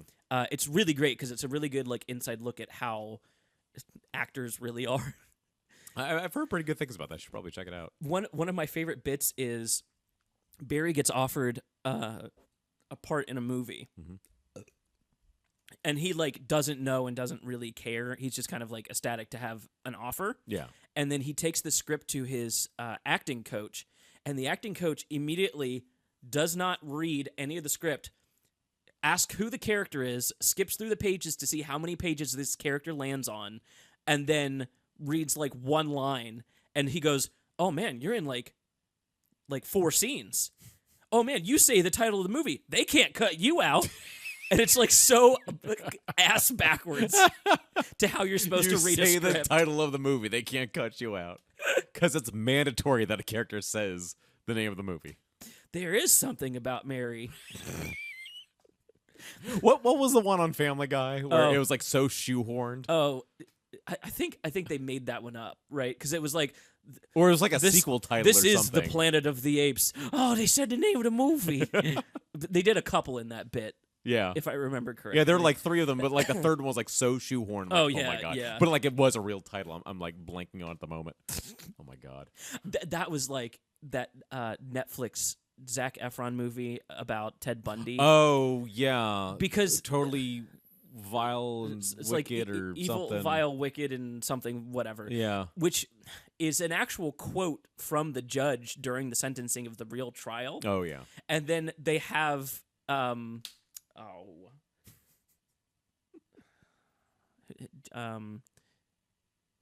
That person. John Malkovich. Oh, he's in that. He's the judge. Oh. And he delivers the title of the movie Yeah, at the end of the movie. that's fair. It's a quote. And it was one of those things where like you could tell he knew that it was the title of the movie. But he also wanted to lend some like gravitas to this role. As he does. And so it like you could just see the war in his mind of like he wanted to laugh delivering this line, knowing that So I have to say the line of this movie, but it's also the title. Are you stupid? I just feel like that's a conversation you Yeah. would have had. yeah. I would not be shocked, but I mean he keeps doing these Netflix things. He was in Bird Box. And he's got a movie that's going to come out in 100 years. Oh, that's right. Yeah, like we keep forgetting about that. We'll all be dead, including him, by the time it comes out. Maybe. I mean, like, I'm 28. By the time medical technology, Jesus Christ. I mean, if I needed something to live for, Like, I don't even know if it's a feature. I want to say it's like a glorified short. I forgot probably. who directed it, though. That's the thing. Was it I can't remember if it was Rodriguez or What? somebody. Yeah, This is getting more interesting. I gotta look this up. Like, you can look it up on IMDb, and it's got the release year on there, and it's so absurd because it is literally 100 years after it was made. I gotta look this up. Come on. But yeah, it was made for like some promo thing. And what's hilarious is like when it does come out, like no one's gonna remember. Like, oh yeah, 100. There you go. The movie's called 100 Years, coming out in the year 2115. It actually says that on IMDb, which is what's so great. 2115. Directed by Robert Rodriguez, written by John Malkovich. That's amazing. Starring John Malkovich as hero, Marco Zaror as bad guy, and Shuya Chang as hero girl. So like they're keeping the plot so like under wraps that like that's why the characters don't really have like real names. Yeah. But yeah, it even says 100 Years, the movie you will never see. And yeah, it was made for what the hell was that? I think it was like, is it liquor? I think the whole point is because like it's an aged liquor. So it's supposed to be like aged 100 years. And it's like Louis the 13th, Remy Martin? I don't know. I'm like promoting this thing by accident. Yeah, please drink responsibly. Yeah, no, it does say Remy Martin and Co., Louis the 13th, Grand Champagne Cognac. There you go. So that's why. It's basically like a whole ploy. Like, oh, we aged this for 100 years. So then you got this movie that no one will see. Like, it's in like a timed vault. Do you want to know what's going to be fucking hilarious? What? If you thought Battle Angel Alita took forever to come out. Right. No. Think about if you had to play a movie from 100 years ago right now. Do you think the technology is even going to exist? Like, there's no CD drive in my laptop. It's like the Xbox One Sat Edition. Are they even going to be able to play this movie, or did they hide it with like all the technology you would need, like a generator that would power a TV and a DVD player? There are films from 100 years ago that exist. Yeah, they exist, but like finding a way to play them. You can still play them. They're on film. I guess. I'm thinking like we've adapted. I'm sure there could be some loophole in the whole vault thing where it's like, oh, this technology might be gone. We need to fix this and put it back in. Who knows? But like, believe it or not, we are, I want to say 10 years away from the 100th anniversary of the first Marx Brothers movie. Yeah. The Coconuts. I'm pretty sure that was 29. And we got a 4K restoration on Blu-ray now. So yeah, I guess I'm thinking like, you know, the old Edison, you know, that kind of stuff. Yeah. That like because we filmed films of it. Yeah. Across like literal film. Yeah. Across the ages that we can see like, and one of the first things ever filmed was a fucking dancing cat. And if that's not exactly what the human race was going to predicted YouTube. What we were going to amount to. Oh, God. And let's not forget, of course, the infamous train pulling into a station. It's like, oh, my God, it's coming right for us. Right. Yeah. Run! It's like, oh, no, it's not actually going to kill us. Who knew? That's the and the cowboy shooting the gun into the camera. Yeah. It's like, oh, God, a giant cowboy's firing at us.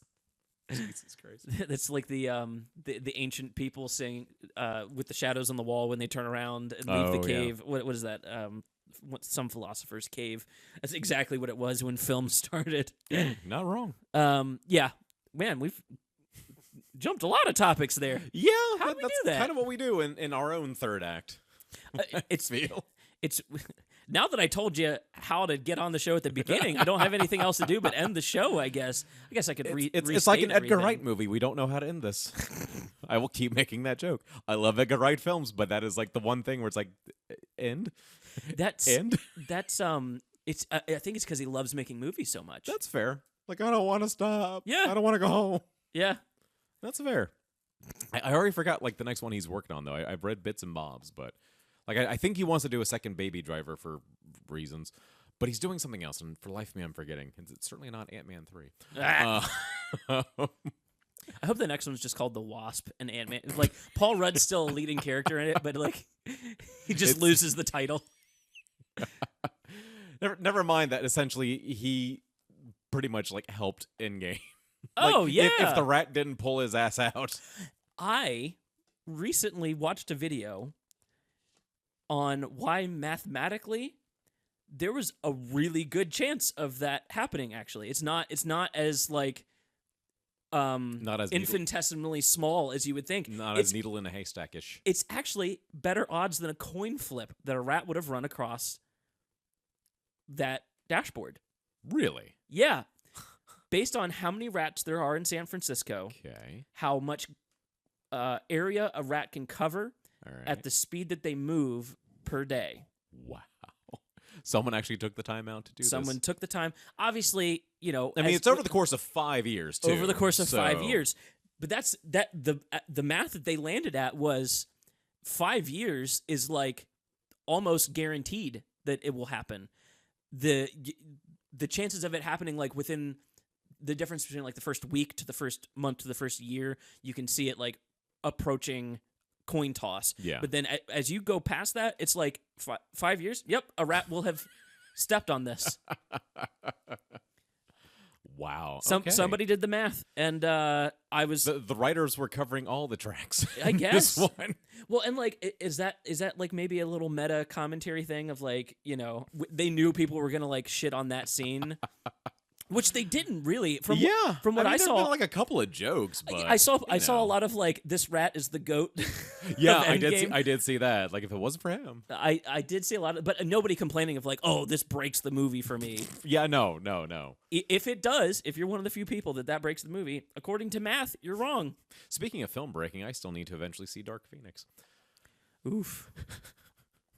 Like, everything I've read is just like X-Men 3 did it better. I'm like, oh no, oh no. I mean, they did have Hugh Jackman. True. The Yeah. glue that held that scene.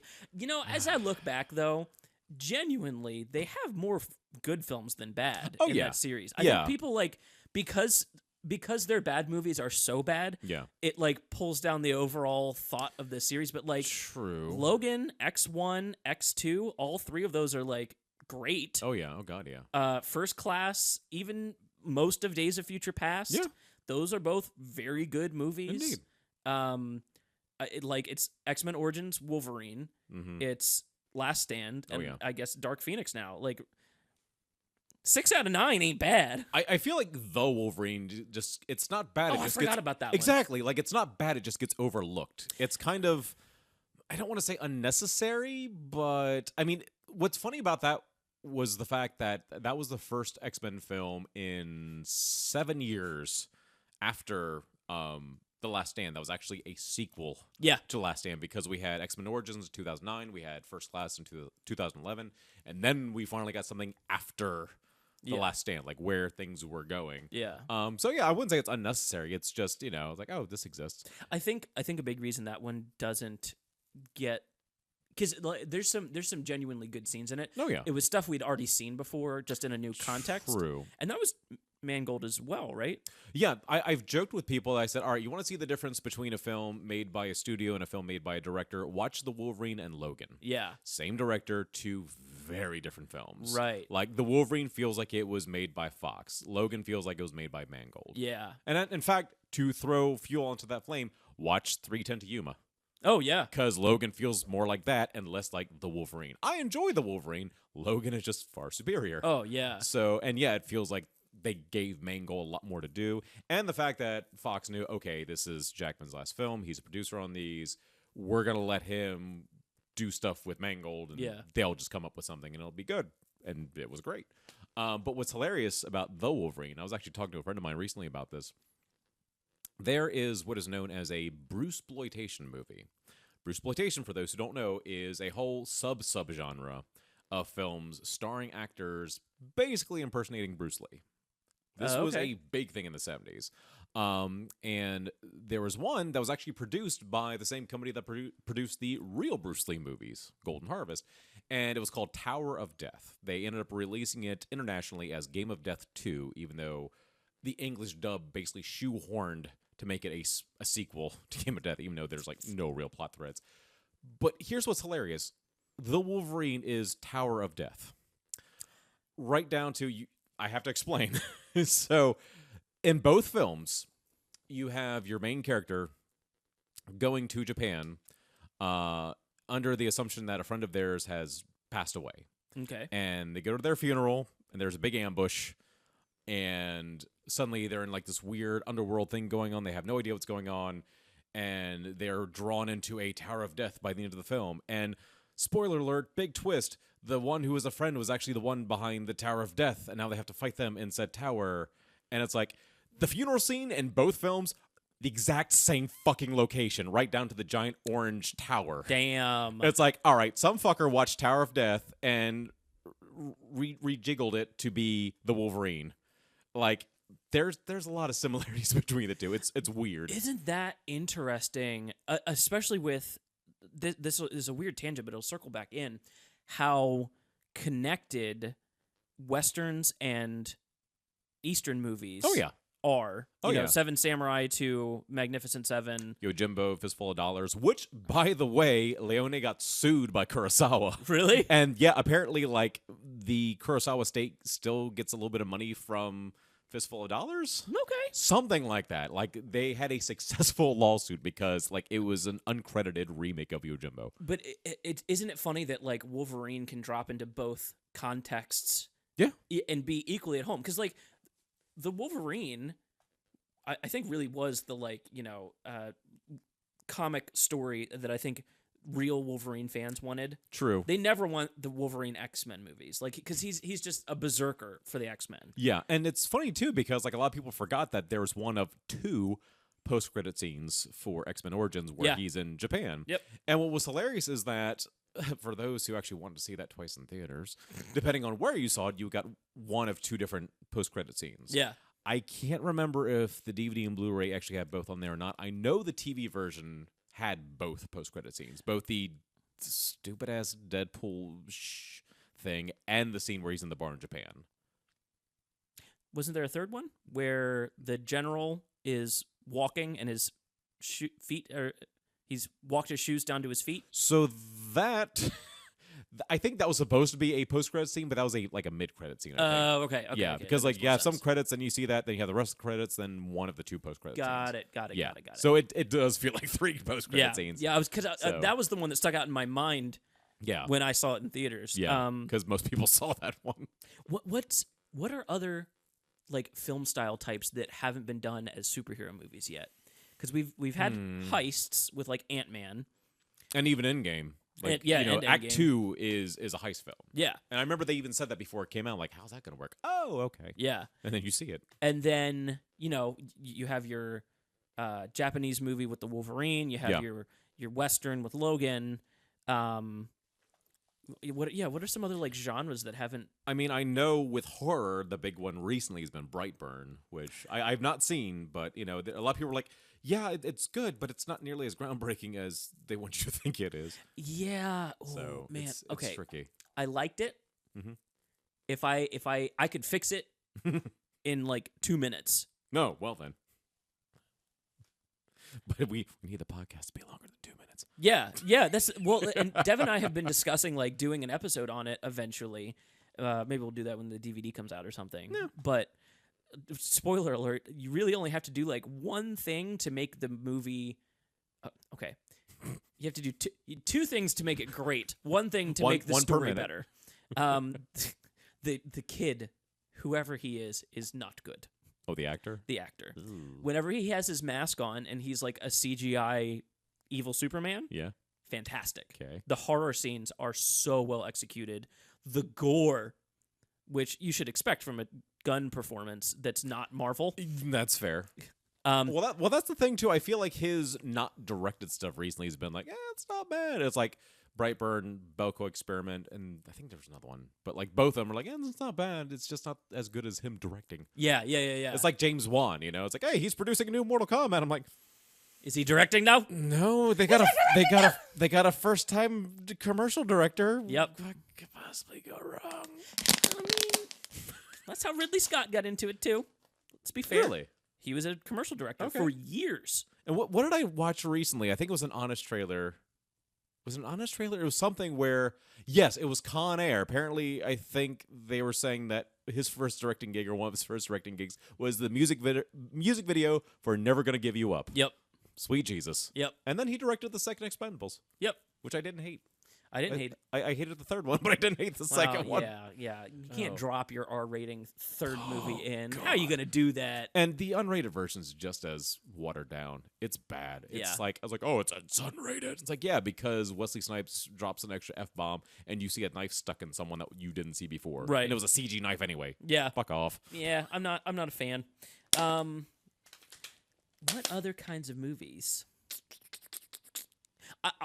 I genuinely would like and it probably already exists. I just don't know it. We were talking about Brightburn. That's right. Yes.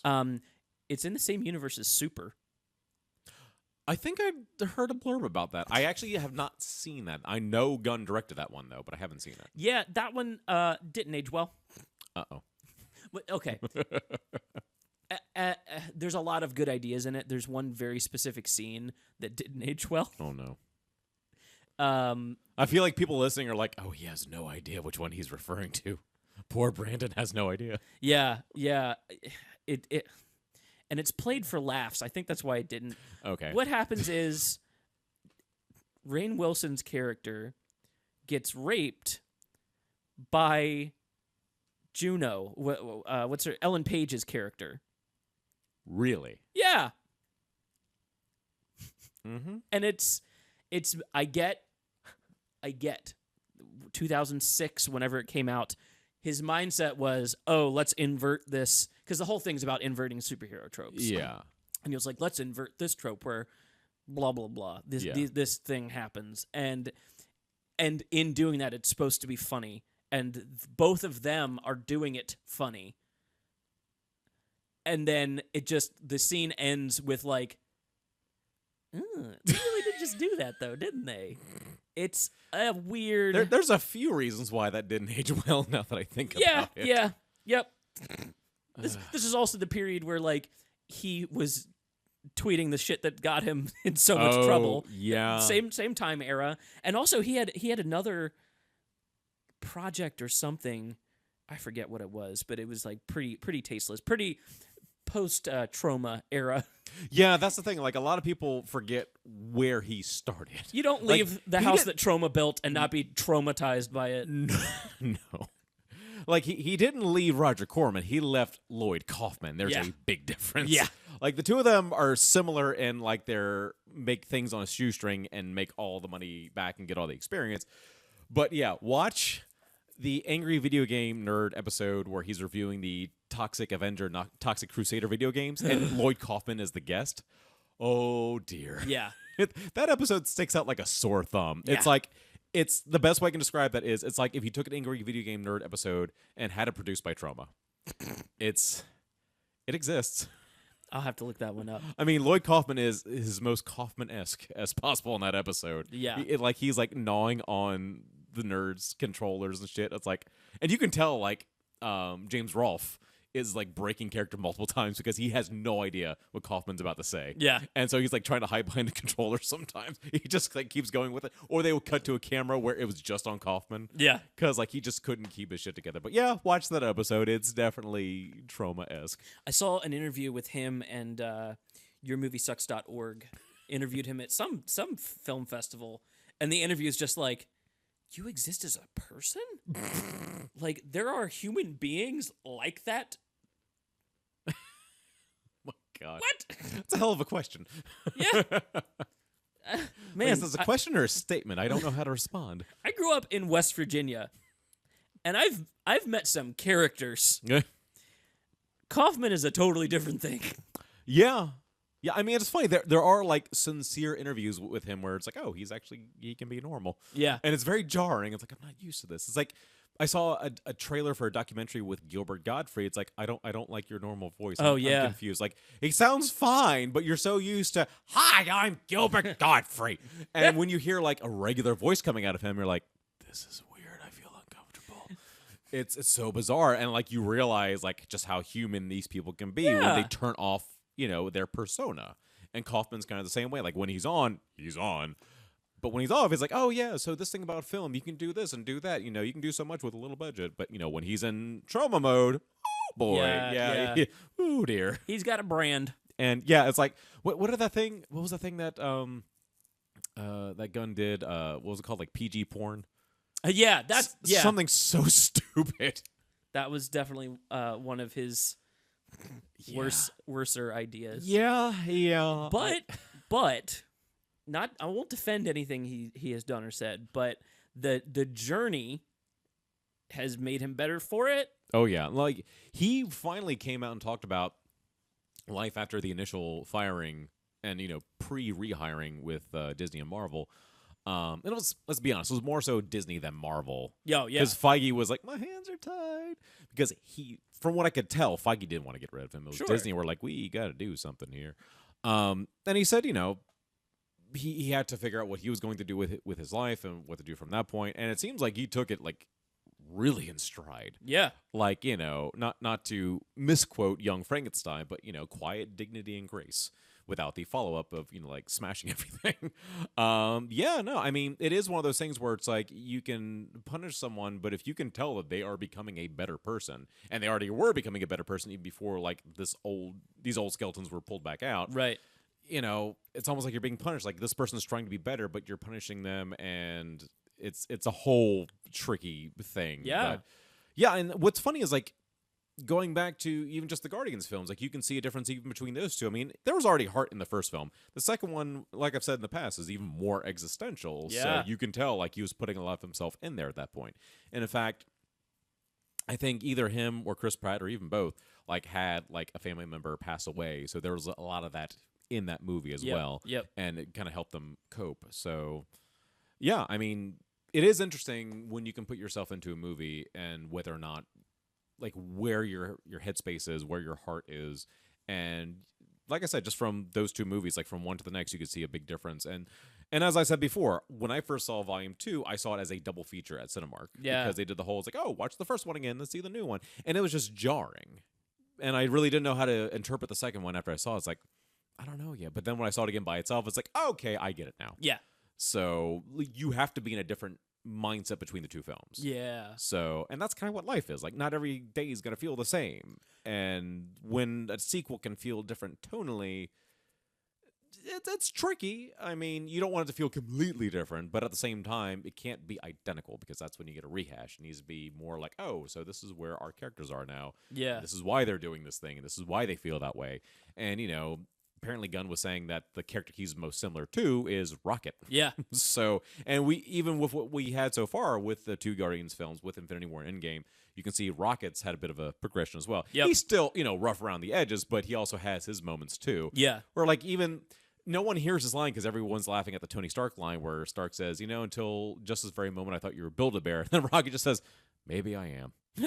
So it's like you have to read into that line. It's like, well, he does say in passing in the first film, it's like he was ripped apart and put back together. It's like, there might be more behind that line than we realize. Absolutely. Everyone's laughing at Stark's part, but it's like, you know what? Maybe I am. I'm very interested to see where we go for the third movie. Oh, yeah. He's said that something's going to happen with Rocket. Well, it's like, don't kill them. Everyone else dies in these movies. Think about all the shit he set up. Adam Warlock. Mm-hmm. Apparently, the other Thor guy with the horse face. Oh, Beta Ray Bill. Beta Ray Bill. Billy Ray Cyrus. Old Town Road.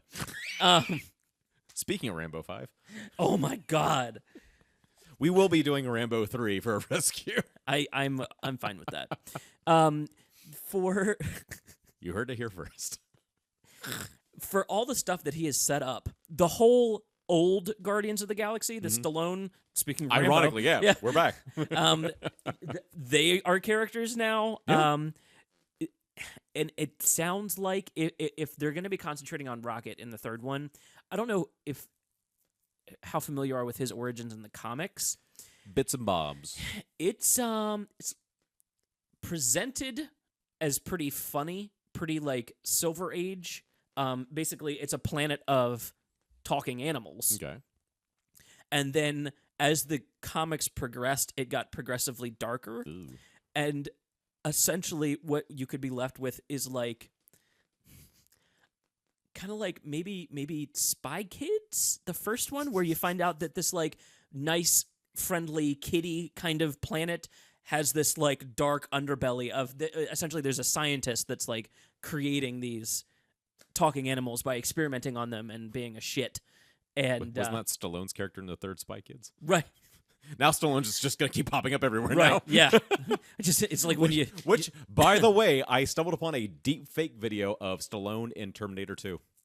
wow. It's creepy. You want to talk about dead eyes? Oof. It's creepy as hell. Yeah. There's actually two. I forgot what the channel's called. I think it's like Control Alt Face or something like that. It's something really weird. But yeah, so they did two videos. There's one where it's like when he's first in the bar. I need you to close your boots, your motorcycle, and then a scene from the director's cut where John Connor's teaching him how to smile. And I don't know which scene was creepier. Yeah. But like watching like the Stallone face on Arnold's head trying to smile. I wouldn't say it's nightmare fuel, but it's very interesting. But yeah, no, I totally see what you mean about like all the setups for Volume 3. Let's not forget there were literally 5 like mid/post credit scenes in Volume 2. Yep. It's like Gunn was just like giving a middle finger for expectations. I love that. No one can top that joke either. Oh yeah, no. You know what I mean? Like there's no way to top that joke. And it's funny because he made sure, if memory serves correct, that the middle one was the Adam Warlock one. Yep. Yeah, because all the other ones were like little throwaway gags, but Yeah. that was like your real like post-credit scene to set up the next thing. Yeah. And I'm still wondering whether or not like Thor's actually going to be part of it. I hope he is. Yeah, I mean you I don't hope he set is. that up and then you're just like, oh, we dropped them off somewhere else. That's such a great way to go, especially since we've kind of depowered Thor a little bit with the last movie. Apparently Hemsworth is petitioning for him to stay Fat Thor. Yeah. He was actually the one that fought to keep him that way in Endgame. Yeah. Because I think the implication was he was going to return to form. Yeah. But it's like, it shouldn't be that easy.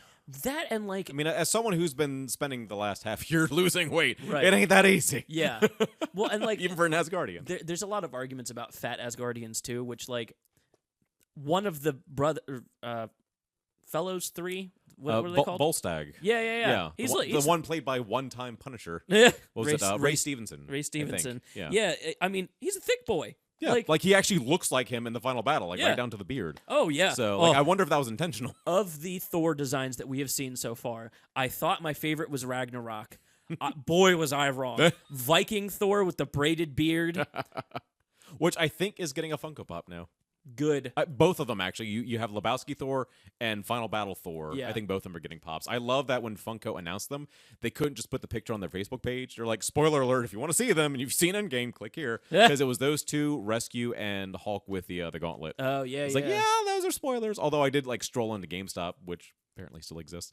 And yeah, I saw that Hulk pop there. It's like, oh, yep, there it is. Yep. Yeah, he was a 6-incher. Apparently, they're looking into whatever Hulk's in next. He's going to have the metal arm from World War Hulk. Oh, shit, I didn't know Yeah. that. Yeah, because I said, like, yeah, that damage is staying. Toasted. So, yeah. Yeah, because you see him with a little sling at the end. Yeah. But, So, I don't know where I'll cut this in, but I promise to predict Men in Black International. Okay. Based on what I've learned All right. so far. Mhm. Also, based on what I know about how this writer writes movies, specifically 22 Jump Street, which, again, confirmed that initially there was going to be a crossover of these two. I do remember that. That was, like, touted for a while. Yeah. This guy's whole thing is looking at what a movie is as he's writing it to comment on that thing. So you look at 21 Jump Street, and it's the whole meta commentary is like, are reboots worth it? Are reboots good? You know, That's quite meta. Can you do new things? Down to having Johnny Depp come back as his character from the show, undercover. And yeah, that's kind of what I was saying earlier. It's like, this isn't like a traditional reboot. I feel like the phrase that's thrown around a lot, especially in cases like this, is soft reboot. Yeah. Because it still acknowledges the other films. Yeah. Like a true reboot in like its purest term is that it's a remake in the hopes of starting a new franchise. Yeah. But soft reboot, it's like, hey, we're hoping to bring life back into it, but we're still acknowledging the other ones. Right. So kind of like what this sort of Ghostbusters 3 is going to be. Yeah. Which is all the casting news was coming out this past week, but that's a story for another time. Sure. So with that being said, and then like 22 Jump Street was obviously like a meta commentary on sequels, Of course. which down to if that idea hadn't been driven home yet by the time you finish that movie, the post-credits thing Oh God. might be the only joke that tops James Gunn's 5 post-credits scenes. Like I said, I haven't seen either of them, but I am like well aware of like the 23 Jump Street, 24 Jump Street, like every number. I'm like, oh my God. Yeah. So, based on trailers and based on what we know about the writer and based on what I've learned about the Men in Black series, here's the plot of Men in Black International. Okay.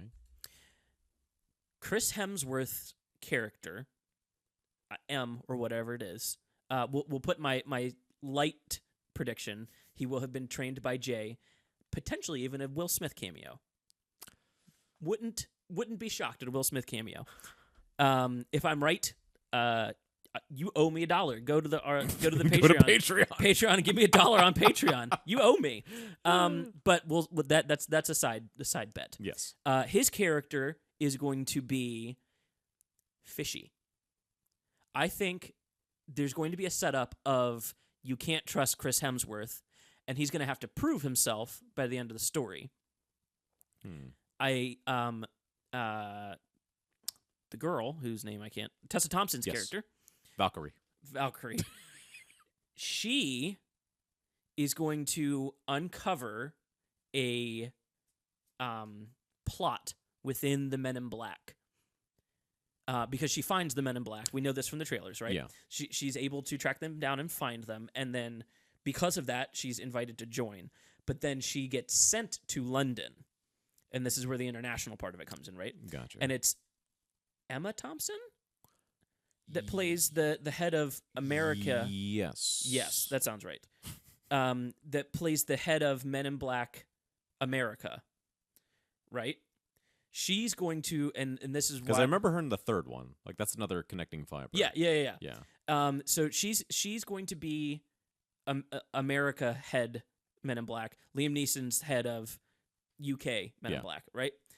And then we know that the villains are the Hive, which is like a shape-shifting kind of villain thing. The Squirrels. Essentially.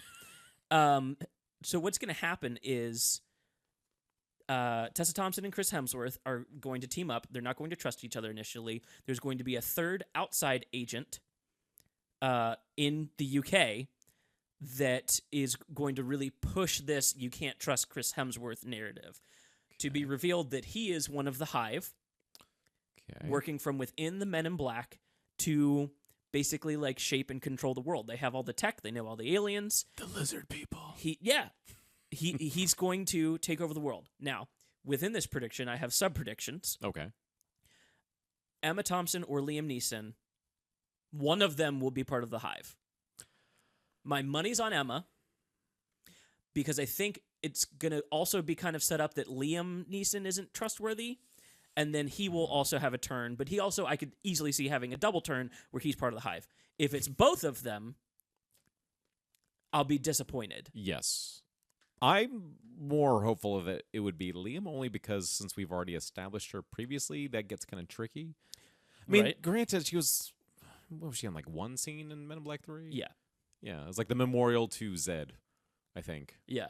That's all I remember at least. So, that could work. But yeah, like you said, if it's both, if it's both, I'm let down. Yeah, my money's that's a bit on Emma, because these movies tend to like set up your villain very, very early and then give you just nothing on them until they twist at the end. You're not wrong. So it's gonna be this will be the most espionage-y of the films. Makes sense when you're going international, right? And the plot of Chris Hemsworth and Tessa Thompson is their mission's going to be tracking down some kind of MacGuffin weapon thing. Of course. Which as you do. Yeah, which the reveal will be not that the Hive want the weapon, but the Hive already have the weapon to some degree. The MacGuffin in Black. Yeah, and they already run the Men in Black, and so there's going to have to be a big takedown restructuring by the end. So essentially the Men in Black will be S.H.I.E.L.D. and the Hive will be Hydra. Yep. And there you have it. We've got Men in Black International. That's Men in Black International. So I think the meta commentary that's going to be here is like the whole passing of the torch movie. Yeah. Is essentially what this is, right? Yeah. Without the actual actors to come back and like J&K hand off to the Men in Black International. True. They could. They very well could. Yes. Would not be more shocked. more likely J than K. Yes. Oh yeah, yeah. Tommy Lee Jones, you can't get for a day for that. I at don't this see point. Tommy Lee The fact that you've got him in any capacity in the sequels was kind of amazing. unless it's Josh Brolin That's true. Like something deep you've faked got, into. you deep faked. He might take the time, but yeah, they're. I mean, you gotta be careful. Like even with deep fake, like you would still have to pay for likeness. Let's not forget what happened with oh god, what's his name? The guy, Crispin Glover and Back to the Future 2. Oh yeah, Where it's like it was a replacement actor, but they had like prosthetics on his face and had him upside down. But even that was enough for him to sue the producers, and apparently it worked. for So it's like, likeness. oh yeah, likeness, like new laws now because of Back to the Future 2. Yeah. But yeah, I don't know. That'd be interesting. It's like you can use my likeness. I just don't feel like being on set. Right. There you go. Well, But give that's- me money. That's how we got Sam Jackson as Nick Fury in the Ultimate Comics.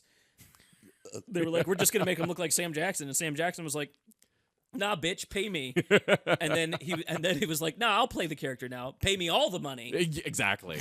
And he's one of the ones we've been seeing about as long as Robert Downey Jr. if you think about it. Yeah, I'm trying to think. Who in the MCU has the most recurring role at this point? Is it Sam Jackson? It very well could be because he's definitely made his appearance more than just the Iron Man films. Yeah. So all right, let's see if I can go down the list just off the top of my head. All right, so we've got Iron Man 2, we've got the post-credit scene of Thor, the post-credit scene, well, it's like the pre-post-credit scene of Captain America. We got the Avengers, we've got Winter Soldier. Mm-hmm. I'm trying to make sure I'm not jumping ahead too fast. We got Age of Ultron. Let's see.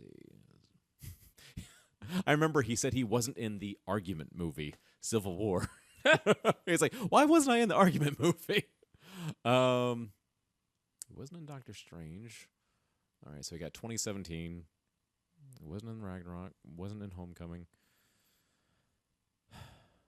Wasn't in Guardians 2. We had Infinity War briefly. Endgame, obviously. Captain Marvel. So that's 10 right there. And then Far From Home, so that's 11. That he might have the record. Because I think Robert Downey Jr. might have been second most. Well, if you're not including Stan Lee, obviously. Yeah, I guess Stan Lee would have the most. Yeah, that's. I'm trying See, to. but you can't count that because like that was a mandatory thing up until Endgame. True. So let's. I'm very curious to see what they do now, because I think they confirmed that Endgame was his last filmed cameo. So I don't think we got anything waiting in Far From Home. No, yeah, that was definitely the last one. Which, Yeah. man, I don't know. As far as send-offs go, not terrible, but probably not his best one. Yeah, I know we kind of talk about Captain Marvel being essentially a Phase 1 feeling movie. Yeah, But that actually really was a good cameo. And Kevin Smith lost his shit too over that one too. yeah. Like I watched a video where Kevin Smith talked about that. Like before he even saw the movie, they had to reach out to him and was like, "Oh, by the way," and he's like, "It's like, man, I got a call from Kevin Feige." I was like, what's going on? And it's like this whole video just pontificating about it. It's pretty Yeah. cool. But yeah, that was actually the first cameo of his that came out after his passing. So that one was the most heartfelt. But yeah, the Endgame one is like such a throwaway one. It's like, What are the implications of Mallrats being in a canon MCU movie? Because I know, like people making fun of Thor as Lebowski true. makes Jeff Bridges' character. Like, is that just? Do they make fun of him for looking like Jeff Bridges in the MCU? Oh God. I'm trying to think who would be in Mallrats. Ben Affleck is in Mallrats, but I don't think he's anywhere in the MCU. No, he was Daredevil, but we know that's not MCU thing. Jason, what's his name? I could just look up Mallrats. Jason Lee. Jason Lee. That's somebody that should be in the MCU. Not sure as who, but. By the way, I love the fact that apparently Tom Holland always wanted to work with Jake Gyllenhaal, and now they're like best buds on the set of Far From Home. That's super cute. I love that. They're like brothers. It's hilarious. Oh, you know how it breaks it? Oh. Yondu's in Mallrats. Really? He's the head security officer at the mall. Oh shit. Jay nor Silent Bob, I guess technically they would be characters within the MCU movies. Let me look through this real quick. Yeah, Jason Mewes and Kevin Smith haven't been in any MCU stuff yet, right? I wouldn't think so. Like we would know if Kevin Smith was. He would Yeah. have let us know. Yeah, Michael Rooker Wow, was in Mallrats. that's crazy. Jeremy London, what has he done since Mallrats? I got nothing. Nothing MCU, I'll bet. It's amazing how the MCU becomes like a vortex of actors. Like I feel like almost every movie now you can go like, oh yeah, it's got this character. It's like Brokeback Mountain is a love story between Mysterio and the Joker. Although obviously the Joker's not Marvel, but still, the MCU has resulted with Catwoman in the middle. I think the MCU breaks the 6 degrees of Kevin Bacon. You're not wrong. You have to change it to like the 3 degrees at this point. And Kevin Bacon is technically in a Marvel movie, just not MCU. Yeah. Thanks to X-Men First Class. Yep. So. Well, not yet. Not until True. they get looped in as MCU. That's the weird thing. It's like whenever we do get X-Men, it's the thing where it's like, is it going to be like a multiverse thing to explain like, oh yeah, in our world, people with powers are looked down upon. Yeah. But in your world, apparently, they're like treated like gods. I don't think so. I think what's going to happen is WandaVision is going to set up a House of M style Civil War Avengers-y movie that's not fully, it'll be like one of their stories.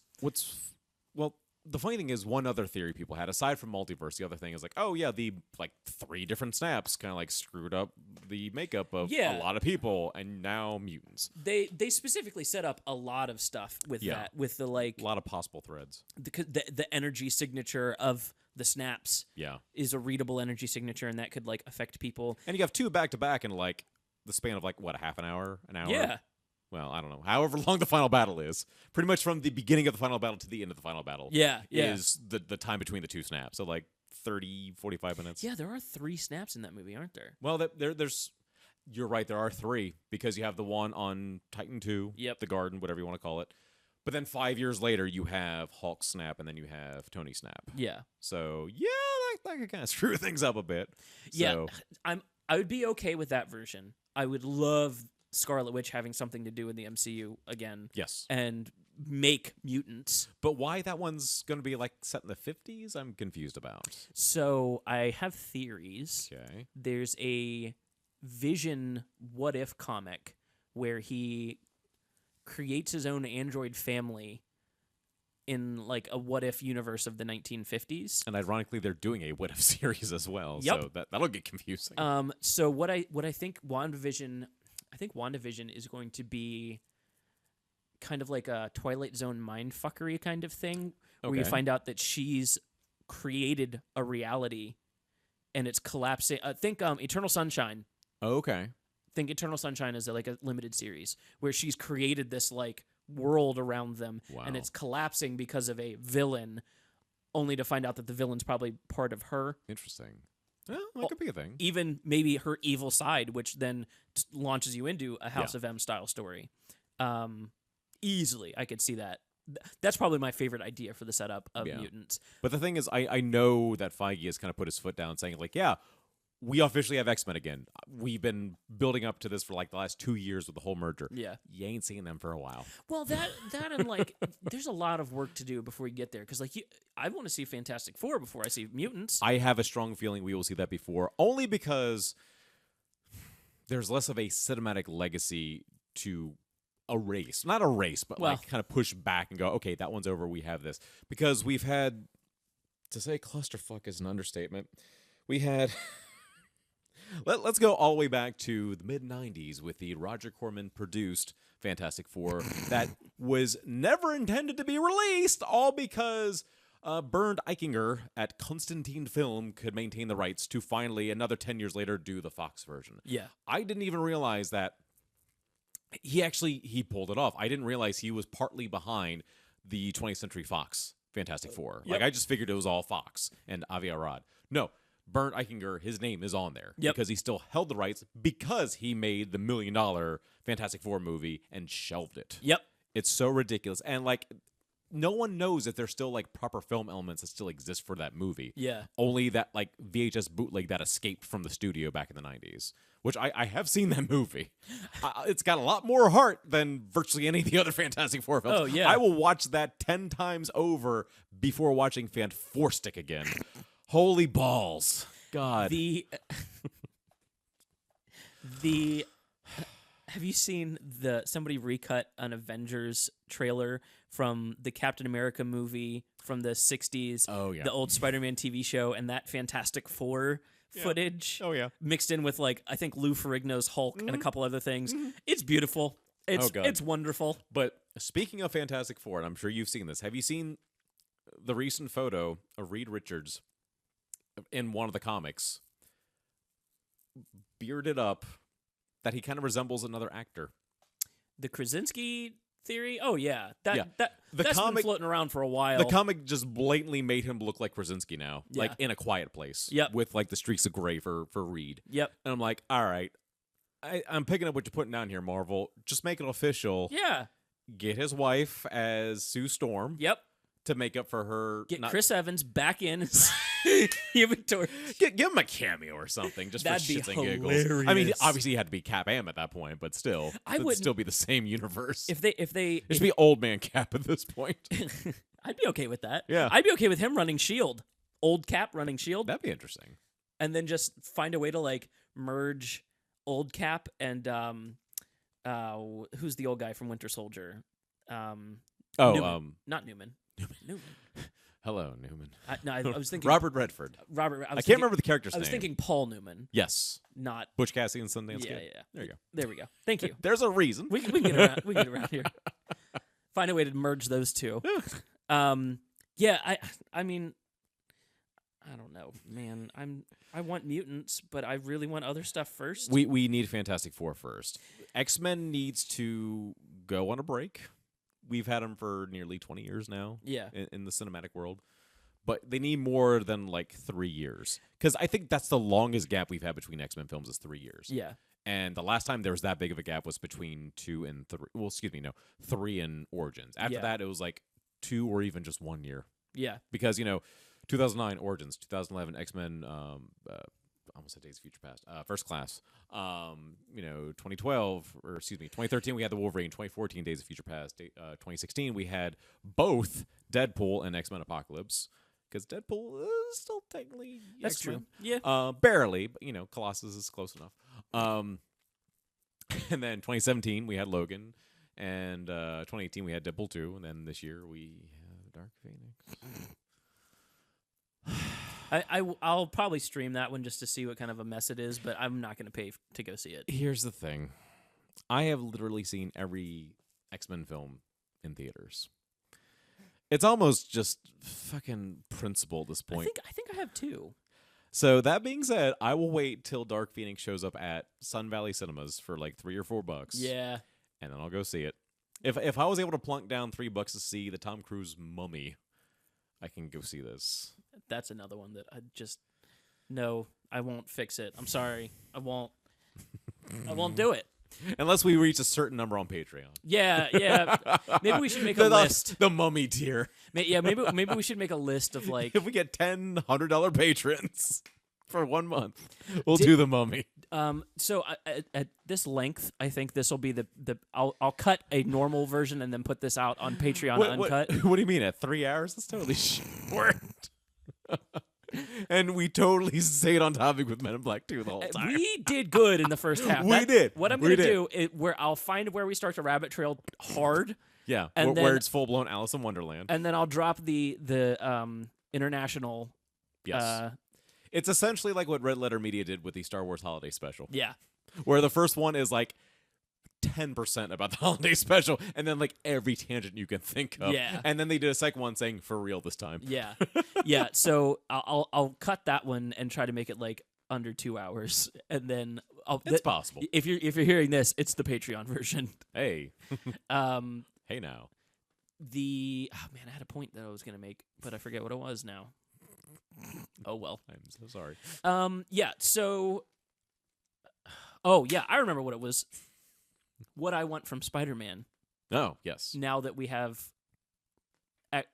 access to everything, and now that Sony's playing nice, I want for the most part. I want the finale to the Spider-Man trilogy to be a multiverse thing, where we get Miles Morales, Okay, Tom Hardy's Venom, sure. playing an anti-hero, you know, maybe like split role kind of thing, and Tobey Maguire and Andrew Garfield's Spider-Man, I actually said that recently too. along with a Spider-Gwen, along with the entire animated show lineup of Spider-Men, the one with 4 arms, the metal one, Oh my god. Ben Reilly. Like, don't even go into the clone saga. Just be like, yeah, in my world, I'm a clone of you. So you're going in hard. I want a balls to the wall Spider-Man multiverse movie, Hey, why not? because if you have access to everything, just retcon everything into the MCU in name only. I'm not saying run down any of those past. I'm not saying cameo the Fox X-Men stuff into the MCU, but you provide one link to be like, yep, that's all canon, separate universes. Yeah. Why not? Yeah, I mean, at this point, Just I'm okay with that. why not? Also, just mainly for the shot of Tobey Maguire, Andrew Garfield, Andrew and Garfield, Tom Holland. and Tom Holland, Yeah, all in their iconic suits together. that'd be fun. It'd be so much fun. Oh yeah. There was talk, and I think I remember it from Into the Reddit. Spider-Verse. No, well, Into the Spider-Verse obviously like opens doors, but Yeah. there was talk during I think it was Civil War for what the last before Civil War came out, what was going to happen, how they were going to introduce Tom Holland's Spider-Man, and what there was this theory, and I don't know where it came from. I don't know if it was just like the internet trying to manifest something good, but the theory was going to be Robert Downey Jr. was going to call a professor buddy of his, who would be Tobey Maguire, and he would be Peter Parker, and Tom Holland would be playing a new Spider-Man, not Miles Morales, not Peter Parker. And he was going to be like, hey, I need your help with this Civil War thing. And then Tobey Maguire would be like, I actually hung up the suit. I have a protege, though. He's a little green. And then that explains this brand new Spider-Man in the MCU universe. Yeah. And retcons the Sony trilogy in to that universe. I think, like you said, that was the internet trying to manifest something. yeah. I think that all stemmed from like Sony's playing nice. So how nice we don't know yet. Well, it's funny because like you're ignoring Amazing Spider-Man and like going back to to pull that in. That would have been that would have confused the hell out of people even more so. Probably, I don't know. I think I read it and was like, oh man, for the Spider-Man trilogy to be in the MCU, I would be so happy. Well, I think with what they're doing now, once again, if Mysterio's not full of shit, or even if he is potentially, yes, that could work. We'll see. I'd love it. I think that's like if the Batman v Superman Trinity shot was DC's Holy Grail, and if the that's the best I got. and if the Thor, Iron Man, Captain America Trinity shot was their Holy Grail, the Spider-Man Holy Grail is the 3 Spider-Men. The 3 Spider-Men. Just Spider-Man assemble. That would be so much fun, especially if you do a movie that's not like if you do the Sinister Six, which it sounds like they're setting up. Lord knows they tried once. I mean, they've got a little further this time by like shoehorning as many Spider-Man villains into Homecoming you possibly could without outright calling them that villain. Yeah. 2 Shockers. Vulture, Scorpion, Toyman, or the Tinkerer. Oh, yeah, the Tinkerer yeah. was on his team. Yeah, Toyman. That's DC. That's the Dollar Tree version. My apologies. That's DC. Yeah, the Tinkerer. I feel like Ned is the name of one of the hobgoblins. Oh, that's right. I forgot about that. So that like potentially there's an extra one there. And then it sounds like in this new one, they're going to do the 3 elementals are going to represent Sandman, Molten Man, and Hydra Man. That's right. Mysterio, and apparently the Chameleon One of the characters is going to turn out to be the Chameleon. Oh, Jesus. Potentially Sam Jackson. Well, Here's what I want. You know that scroll they've been talking about that's running around the MCU? oh, yeah. What if he was the Chameleon? There's that. Then you don't have to explain, like, Yeah, maybe Mission the Impossible real, face switching. The real Nick Fury got dusted and never came back. Who knows? Yeah. But yeah, I the reveal that the Chameleon is a Skrull would be like a really, really cool like explanation of powers and tie-in. That's true. Very true. And then also in the comics, the Chameleon and Kraven the Hunter are like half brothers. okay. You could kind of do that as well with him, like him maybe like adopting himself into Kraven's family through one of his identities. And There's that. you have all these potential like Oh, options a down lot. down the road. Like, that's all the MCU is at this point, just like all the potentials. yeah. So on that note, I know they've like informally announced Shang-Chi / Master of Kung Fu. Yeah. And I'm very intrigued to see like who they'll actually cast for that, because my dad is a huge fan of that comic series, especially back in the 70s. Because let's be honest, if you look at the artwork from the original 70s version, no buts about it, it's Bruce Lee. yeah.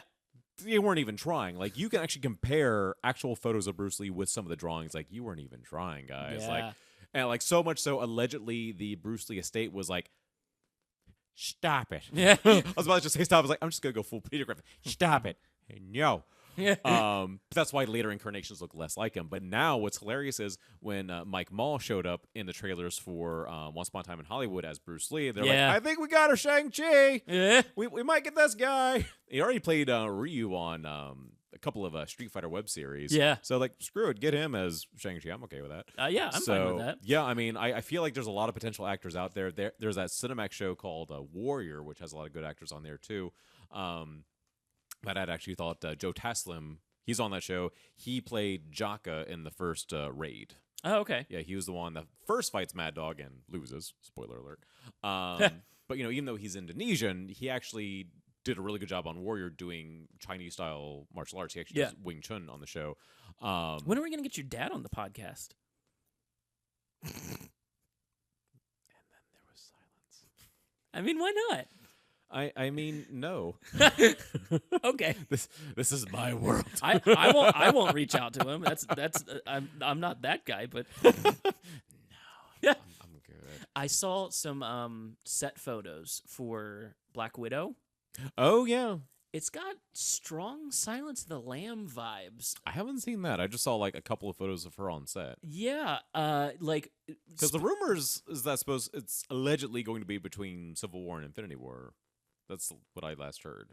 I don't know. I don't. Yeah. I mean, you can't go too far back, right? Because she's not that old. No. I mean, I don't know what her canon age is, but yeah, everyone assumed it was going to be like a prequel, like the glimmers we saw in Age of Ultron, but a full movie. right. But now one of the last rumors I heard, it's like, oh, it's going to take place between Civil War and Infinity War. I'm like, I guess. But I don't mind where it happens. I think just the set photo that I saw was her in a hoodie with like earphones on. yeah. But it was like that was her costume. Yeah. Because she was in like makeup and stuff. And the opening of Silence of the Lambs, you know what I mean? Her like jogging with, I think she's listening to music. I think she has headphones in or something like that. I'm pretty sure at one point she has headphones on.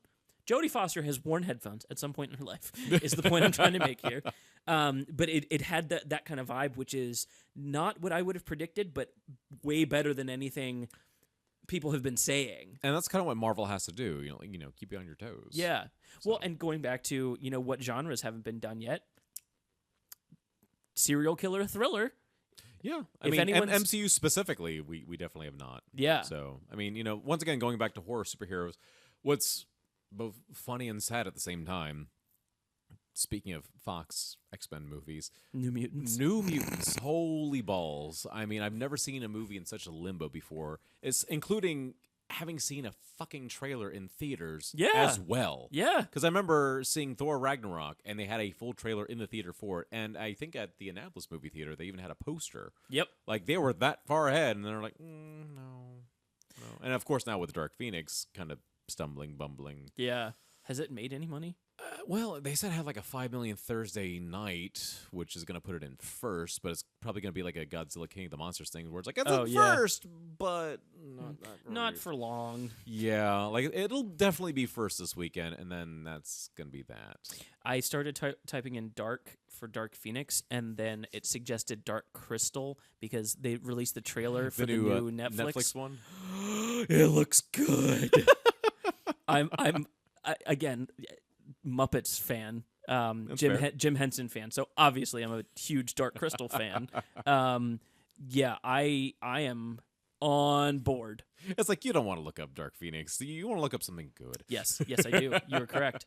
Damn, it's made $42 million already, but it had a $200 million budget. Is that like estimating today as well, or no, is that worldwide? Dark Phoenix. No, it's Dark Phoenix. Was that estimate like worldwide? Probably. Okay. Because there's no worldwide. chance in hell it made 42 million yesterday. No. Kiss my ass. No, there's no chance in hell. If it makes 42 million this weekend, it'll be a miracle at this point. Domestically. Oh, domestically, yeah.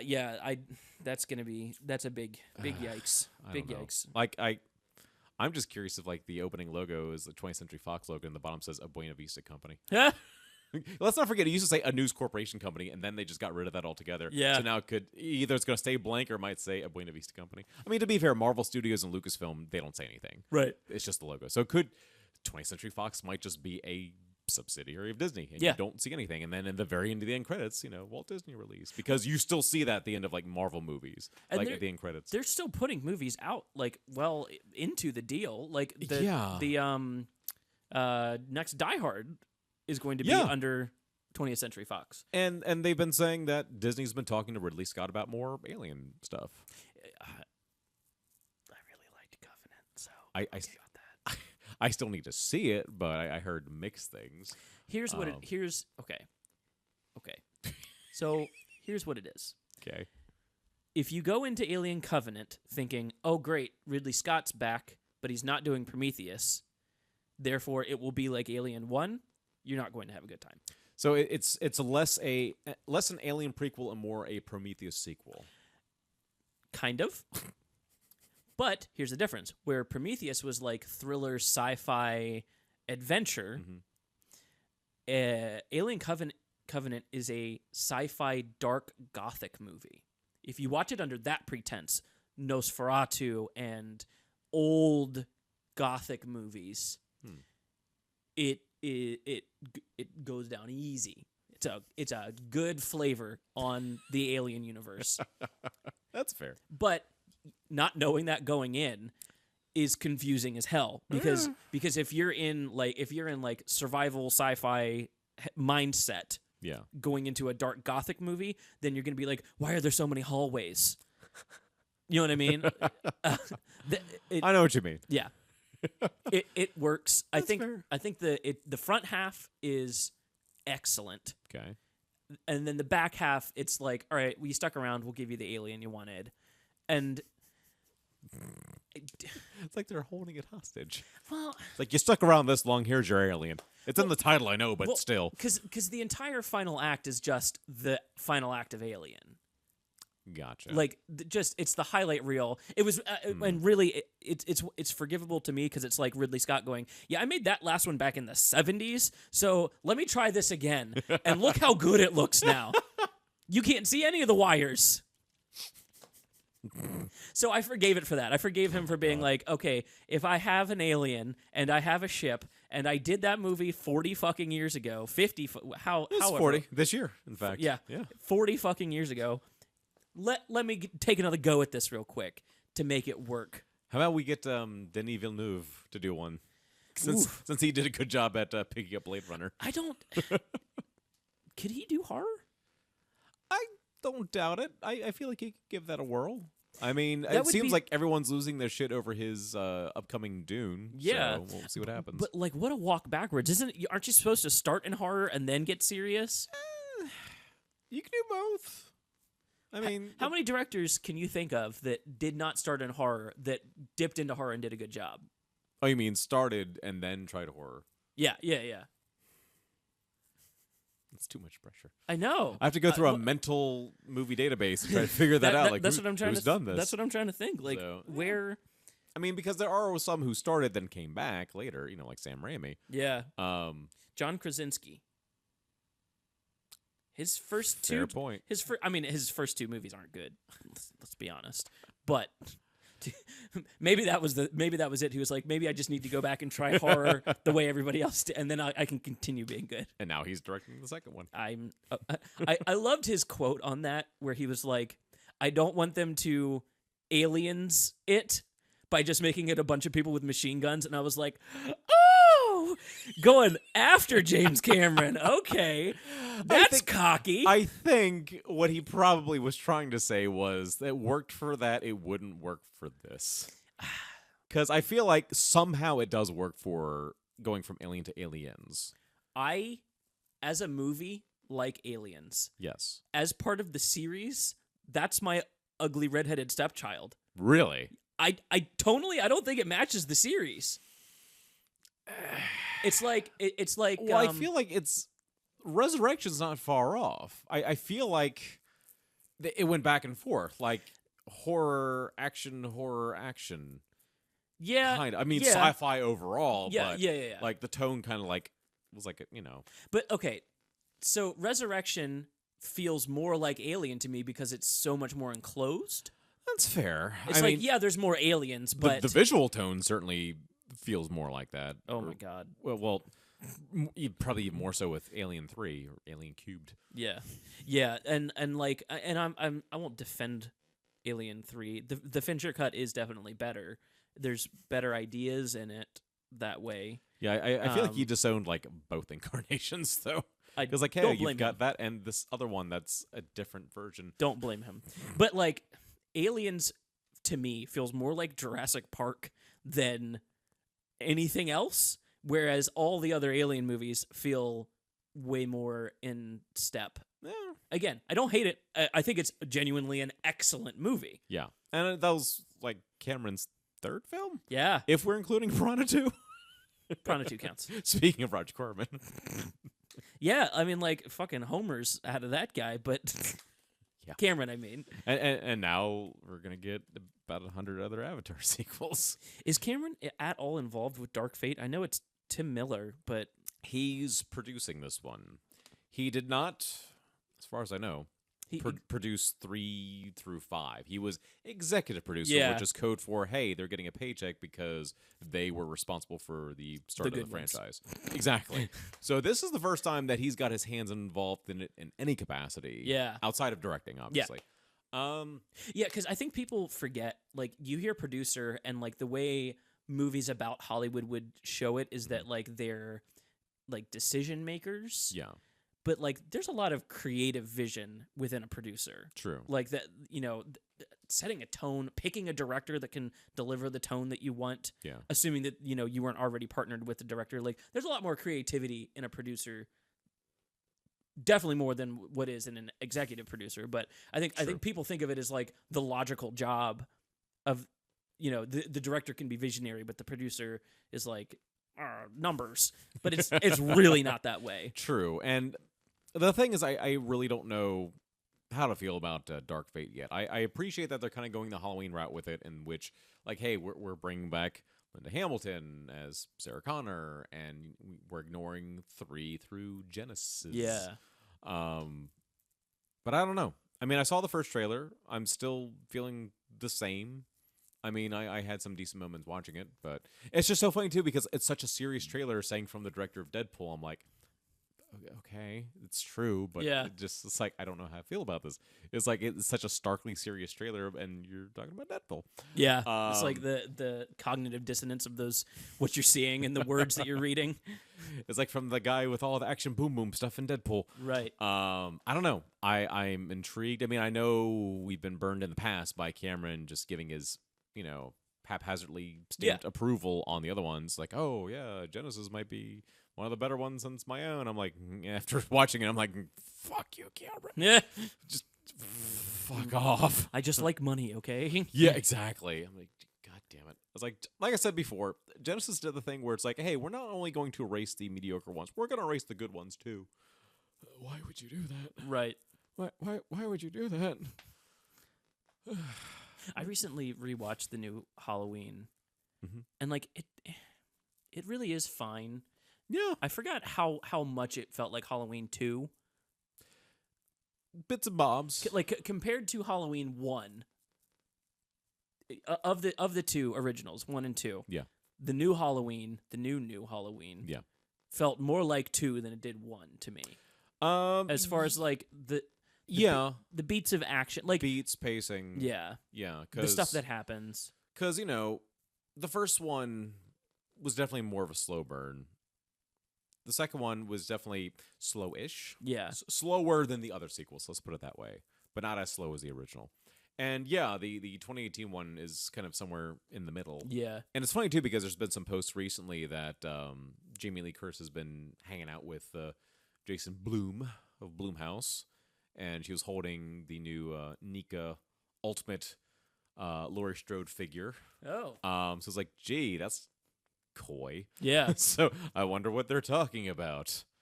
The Fish Called Wanda sequel. Sure, we'll go with that. Yeah, I don't know. I mean, the ending of the 2018 Halloween is vague enough that it can kind of go anywhere. Yeah. It's like, yeah, you don't see Michael standing near the stairways in that one shot, but maybe he's just started to finally pass out from all the smoke inhalation and fell over off frame. You don't know. Then we see, the granddaughter holding the knife at the end. Maybe she's just going to lose her fucking mind. Yeah. But then again, that's going to be a little too similar to Halloween 4 with Jamie and how she kind of became a killer at the end because of some weird link with Michael. I don't know. Right. We'll see what happens. The fact that Jamie Lee Curtis is still kind of intrigued enough to come back in, I'm assuming, a proper role and not just, hey, kill me off the first 15 minutes. Right. We'll see what happens. But yeah, I don't know. I don't know if there's more stories to be told. It's tough. It's really tough. It's always tough with, the horror characters. Yeah, so. I guess part of me just wants a new slasher villain. Yeah.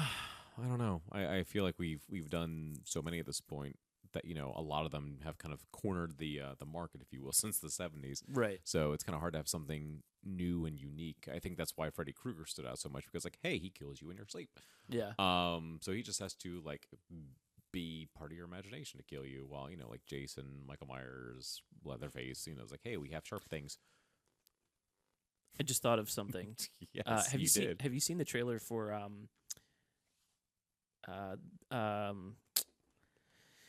Brad Pitt's new movie that's not the Quentin Tarantino one? Ad Astra. No. I'm so mad. Uh-oh. I'm so mad because I, for the last 4 years, have been trying to develop a script about a space elevator.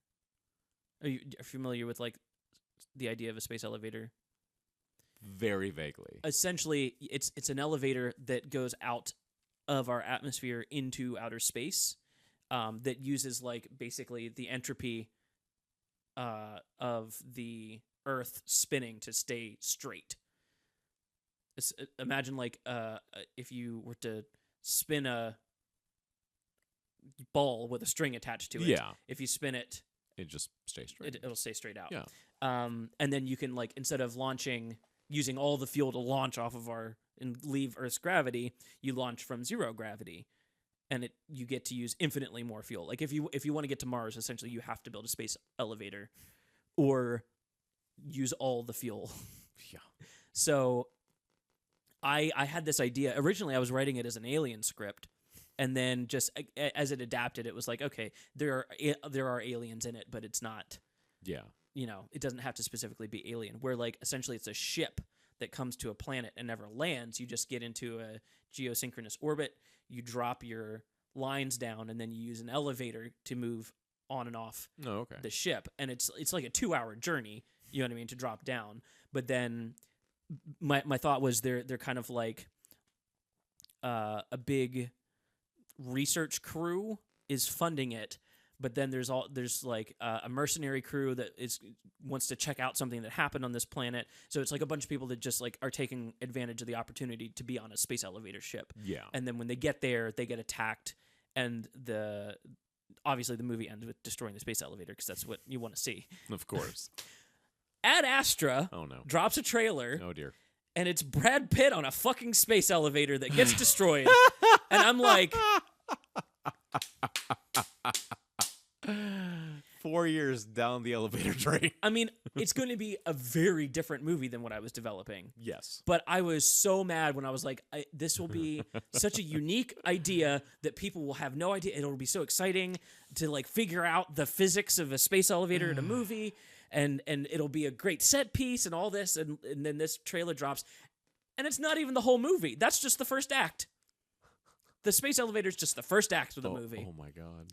It's like an afterthought. And then to spin it back around into Tommy Lee Jones, he's Brad Pitt's dad in the movie and apparently left to go find aliens or something. Wow. So looping back into Men in Black, I'm so mad Back in black. about Ad Astra. I'm going to see it, of course, Of course. because it looks amazing. The guy, It's Small Soldiers Child's Play all over again. I'm telling you, dude, if we find out that this Chris Rock Saul reboot Ah, yes. is about a cult, I'm gonna start throwing shit. Well, apparently, whatever his idea was got Lionsgate to go, yes, because that's what happened. I mean, that has so much gas in it as a series. I mean, that's what they were like trying to do by the end of the original 7 films. It's like, oh yeah, by the way, we're just going to start recruiting people. So even though, John Kramer himself is dead, the concept of Jigsaw will live on. Yeah. And then with the film Jigsaw, it's like, oh no, this whole thing's like a prequel. Yeah, Like, God damn it. And you have another apprentice because apparently he had a lot. I mean, So- well, and that's why my cult pitch I think works so well, especially if it's like, I just want to see the survivor of Jigsaw, who was one of the other apprentices, meet Dr. Gordon, and we find out that Hoffman escaped at the end of Saw 3D. And like the two of them have to hunt him down. yeah, There you go. They're Saw 9. you're welcome. You're welcome. Yeah, my Saul pitch was like if Saul was A24 essentially. Jesus It was going to Christ. be about a rock star who like has a come to Jesus moment Okay. by getting kidnapped by a Saul cult who's essentially doing the post Jesus discipleship thing, where in Bible canon, after Jesus died, the disciples argued about how to bring out his message. And so this like Church of Jigsaw decided that like while Jigsaw was great and all, there's actually a deeper message in this like pain torture thing. So what they do is they take people and they psychologically torture them until you're willing to physically torture yourself to rid yourself of whatever that sin is that Jigsaw would have initially seen. Jesus. It was going to get ugly. It was going to get ugly. And I even wrote a new villain that I was calling the Butcher, but he's really like the pastor of this church. Okay. And he's just like deep into like psychological torture. Yeah. So he kidnaps this rock star and is like torturing him until he's willing to cut off his own hand. Because, I don't want to go like super advanced traps. But I do like the idea of like, the self-mutilation thing from the first one. Yeah. And then his manager and his girlfriend and one of his band members goes looking for him, and then they get like inducted into this church while the butcher's off away for a week torturing this guy. He doesn't know that there's infighting in his church. Yeah. And so they're like the movie comes to a head where like he comes out, the rock star's cut his own hand off, he's joined the church, and then he like brings his new message, basically like his New Testament of Yeah. Jigsaw to the church, and it was going to open it up for like, yeah, just run with this idea now. There you go. You have an international church of whatever. I want to sell movies that like if somebody looks at it, they go, oh yeah, there's sequel potential here without it being like a full cliffhanger or anything like that. Like the original Saw. Yeah. Like it could be considered a cliffhanger, but it's more like, oh, this could also stand on its own. Oh, 100%. So like open enough, basically. The reaction to Saw when that first came out, I remember them being like, "Yeah, there's no way we'll get a sequel. Well, we didn't even get away with this one." Yeah. And look what happened. True. Are we done talking? I think we are. It's a good 3.5 hours. We surpassed Endgame Nicely at done. this point, including the trailer. Just put this on as commentary to Endgame. Doesn't match at all. What Except are when they we're- talking about? Men in Black? Except when they're talking about the time travel bullshit moment. That was probably around the same time. Because, yeah, it's about an hour into the movie, I think. Yeah. This might... Did we just do our own Pink Floyd Oh, God. Wizard of Oz? Dark Side of the Rainbow. Yeah. Okay. I need an outro for the one that's going live, non-Patreon. So that's what I'm starting right now. Okay. For when I cut in. Thanks for listening to the Film Rescue Show. Yes. If you'd like to check out a 3-hour version of this one, A 3-hour tour. that will be available on patreon.com/MontresorMedia. Yes, we went for over 3 hours. It's the Snyder Cut. You're welcome. That's what I'll title this. Oh, sweet Jesus. Men in Black Snyder Cut. Just put hashtag Snyder Cut, and then you'll get all the views. And it'll be perfect because we'll link back around on the fact that we just did Man of Steel as Men in Black 2. Yeah, so again, reiterating what I said at the top of this hour and a half, because that's probably the timestamp that you're seeing Sure. on terrestrial radio, terrestrial podcast, non-Patreon podcast. There you go. To reiterate, if you would like to be on the show for potentially 3.5 hours at a time, send an email to filmrescueshow@gmail.com. Send your pitch of what movie you'd like to fix. It could be a couple sentences. It could be a full paragraph. You could have lots of notes. You could have no notes. Just send it in, and we will bring you on as soon as we are capable. I think the next episode will be a challenge Uh-huh. for Fast and Furious, the 4th one. Yes. It's I'm excited for this one. We're also going to have a special guest, Scott from the Infinity Podcast will be on helping us with this challenge. Also known as Brandon, according to Devin. Yeah, I don't know where that came from. I don't know. I saw that message while I'm at work. I'm like, wait, what? I was like, I don't know where he's getting that. The guy's name is Scott. Yeah, so he'll be on as a guest to help us with that challenge. Then I think coming up after that, we have, Man of Steel? That is Man of Steel next. Man of Steel. We have, I think, Terminator Genesis. That'll be further down the line. Further down the line. We got a bunch of episodes lined up. We're not done yet. No. By a long shot. No. Also, I didn't say this at the top, and maybe I'll just cut this back in. Okay. If you could, go to Apple Podcasts and leave us a 5-star review. You don't have to say anything about the show in the review. Really, we're after the stars. But we will be reading the best and funniest reviews on the show at the maybe beginning and end of each episode. Who knows? We'll see. We'll see what we do.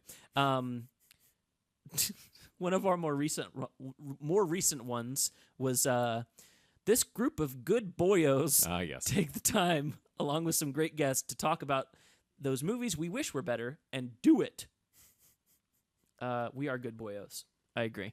I think that's all the tag. Yeah. So for $1, if you want to hear literally twice as much podcast, patreon.com/MontresorMedia. Brandon, thanks for bringing me this movie, man. Of course. We did a pretty good job, just the two of us. Indeed. And- Two for two. Think about it. And then there were 2. Uh-huh. Yeah, that's where I'm going to end it. Thanks for listening, and good night. Hello. Is there anybody out there? Just not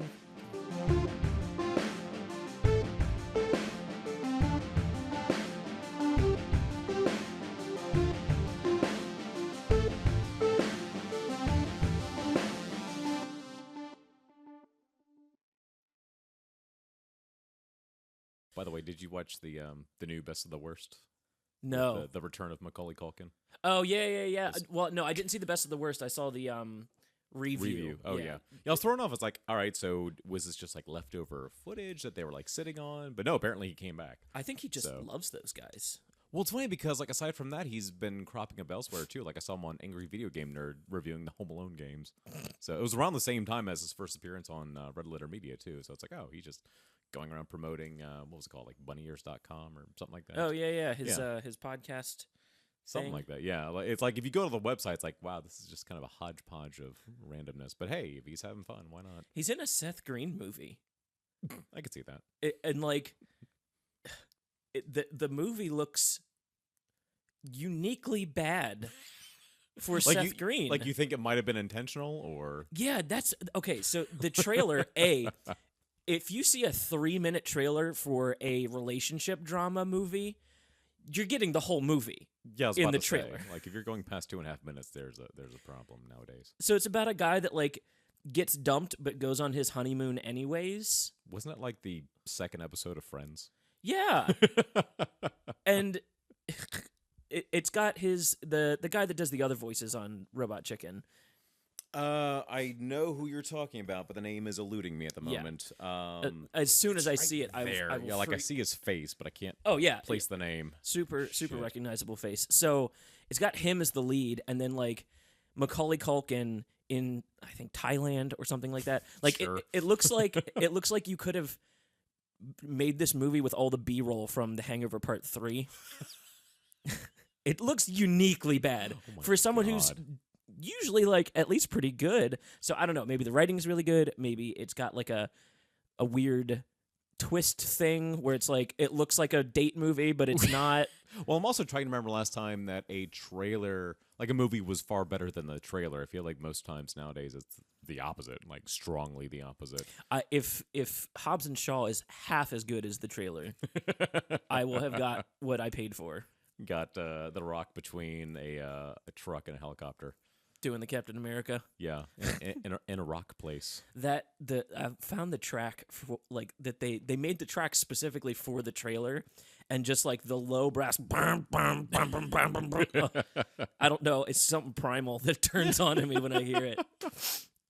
It's like, hey, how do we keep him on the Fast and Furious franchise, but keep him away from Vin Diesel? I know, we'll give him a spin-off series. Right. I don't even want to know about that drama. Oh my god! And like the ending of the 8th film is so awkward because like they don't interact at all. There's like one shot in the film where you see the two of them together, and for all I know, it could have been composited. Yeah. I don't know. It's so weird. So And Vin has so much power on that in that whole series. Like he's a producer and an executive producer. yeah, like he doesn't really need to do anything else, which is good for him because pretty much everything he's done outside of Fast and Furious in recent years has pretty much been a dud. The Last Witch Hunter. I keep forgetting that exists. That's one I want to rescue because it was like we did Bright in the first season, Mhm. and I think that's probably one of our like least rescued episodes because by the end of it we're just like, I don't know, man. Like, how did this not work?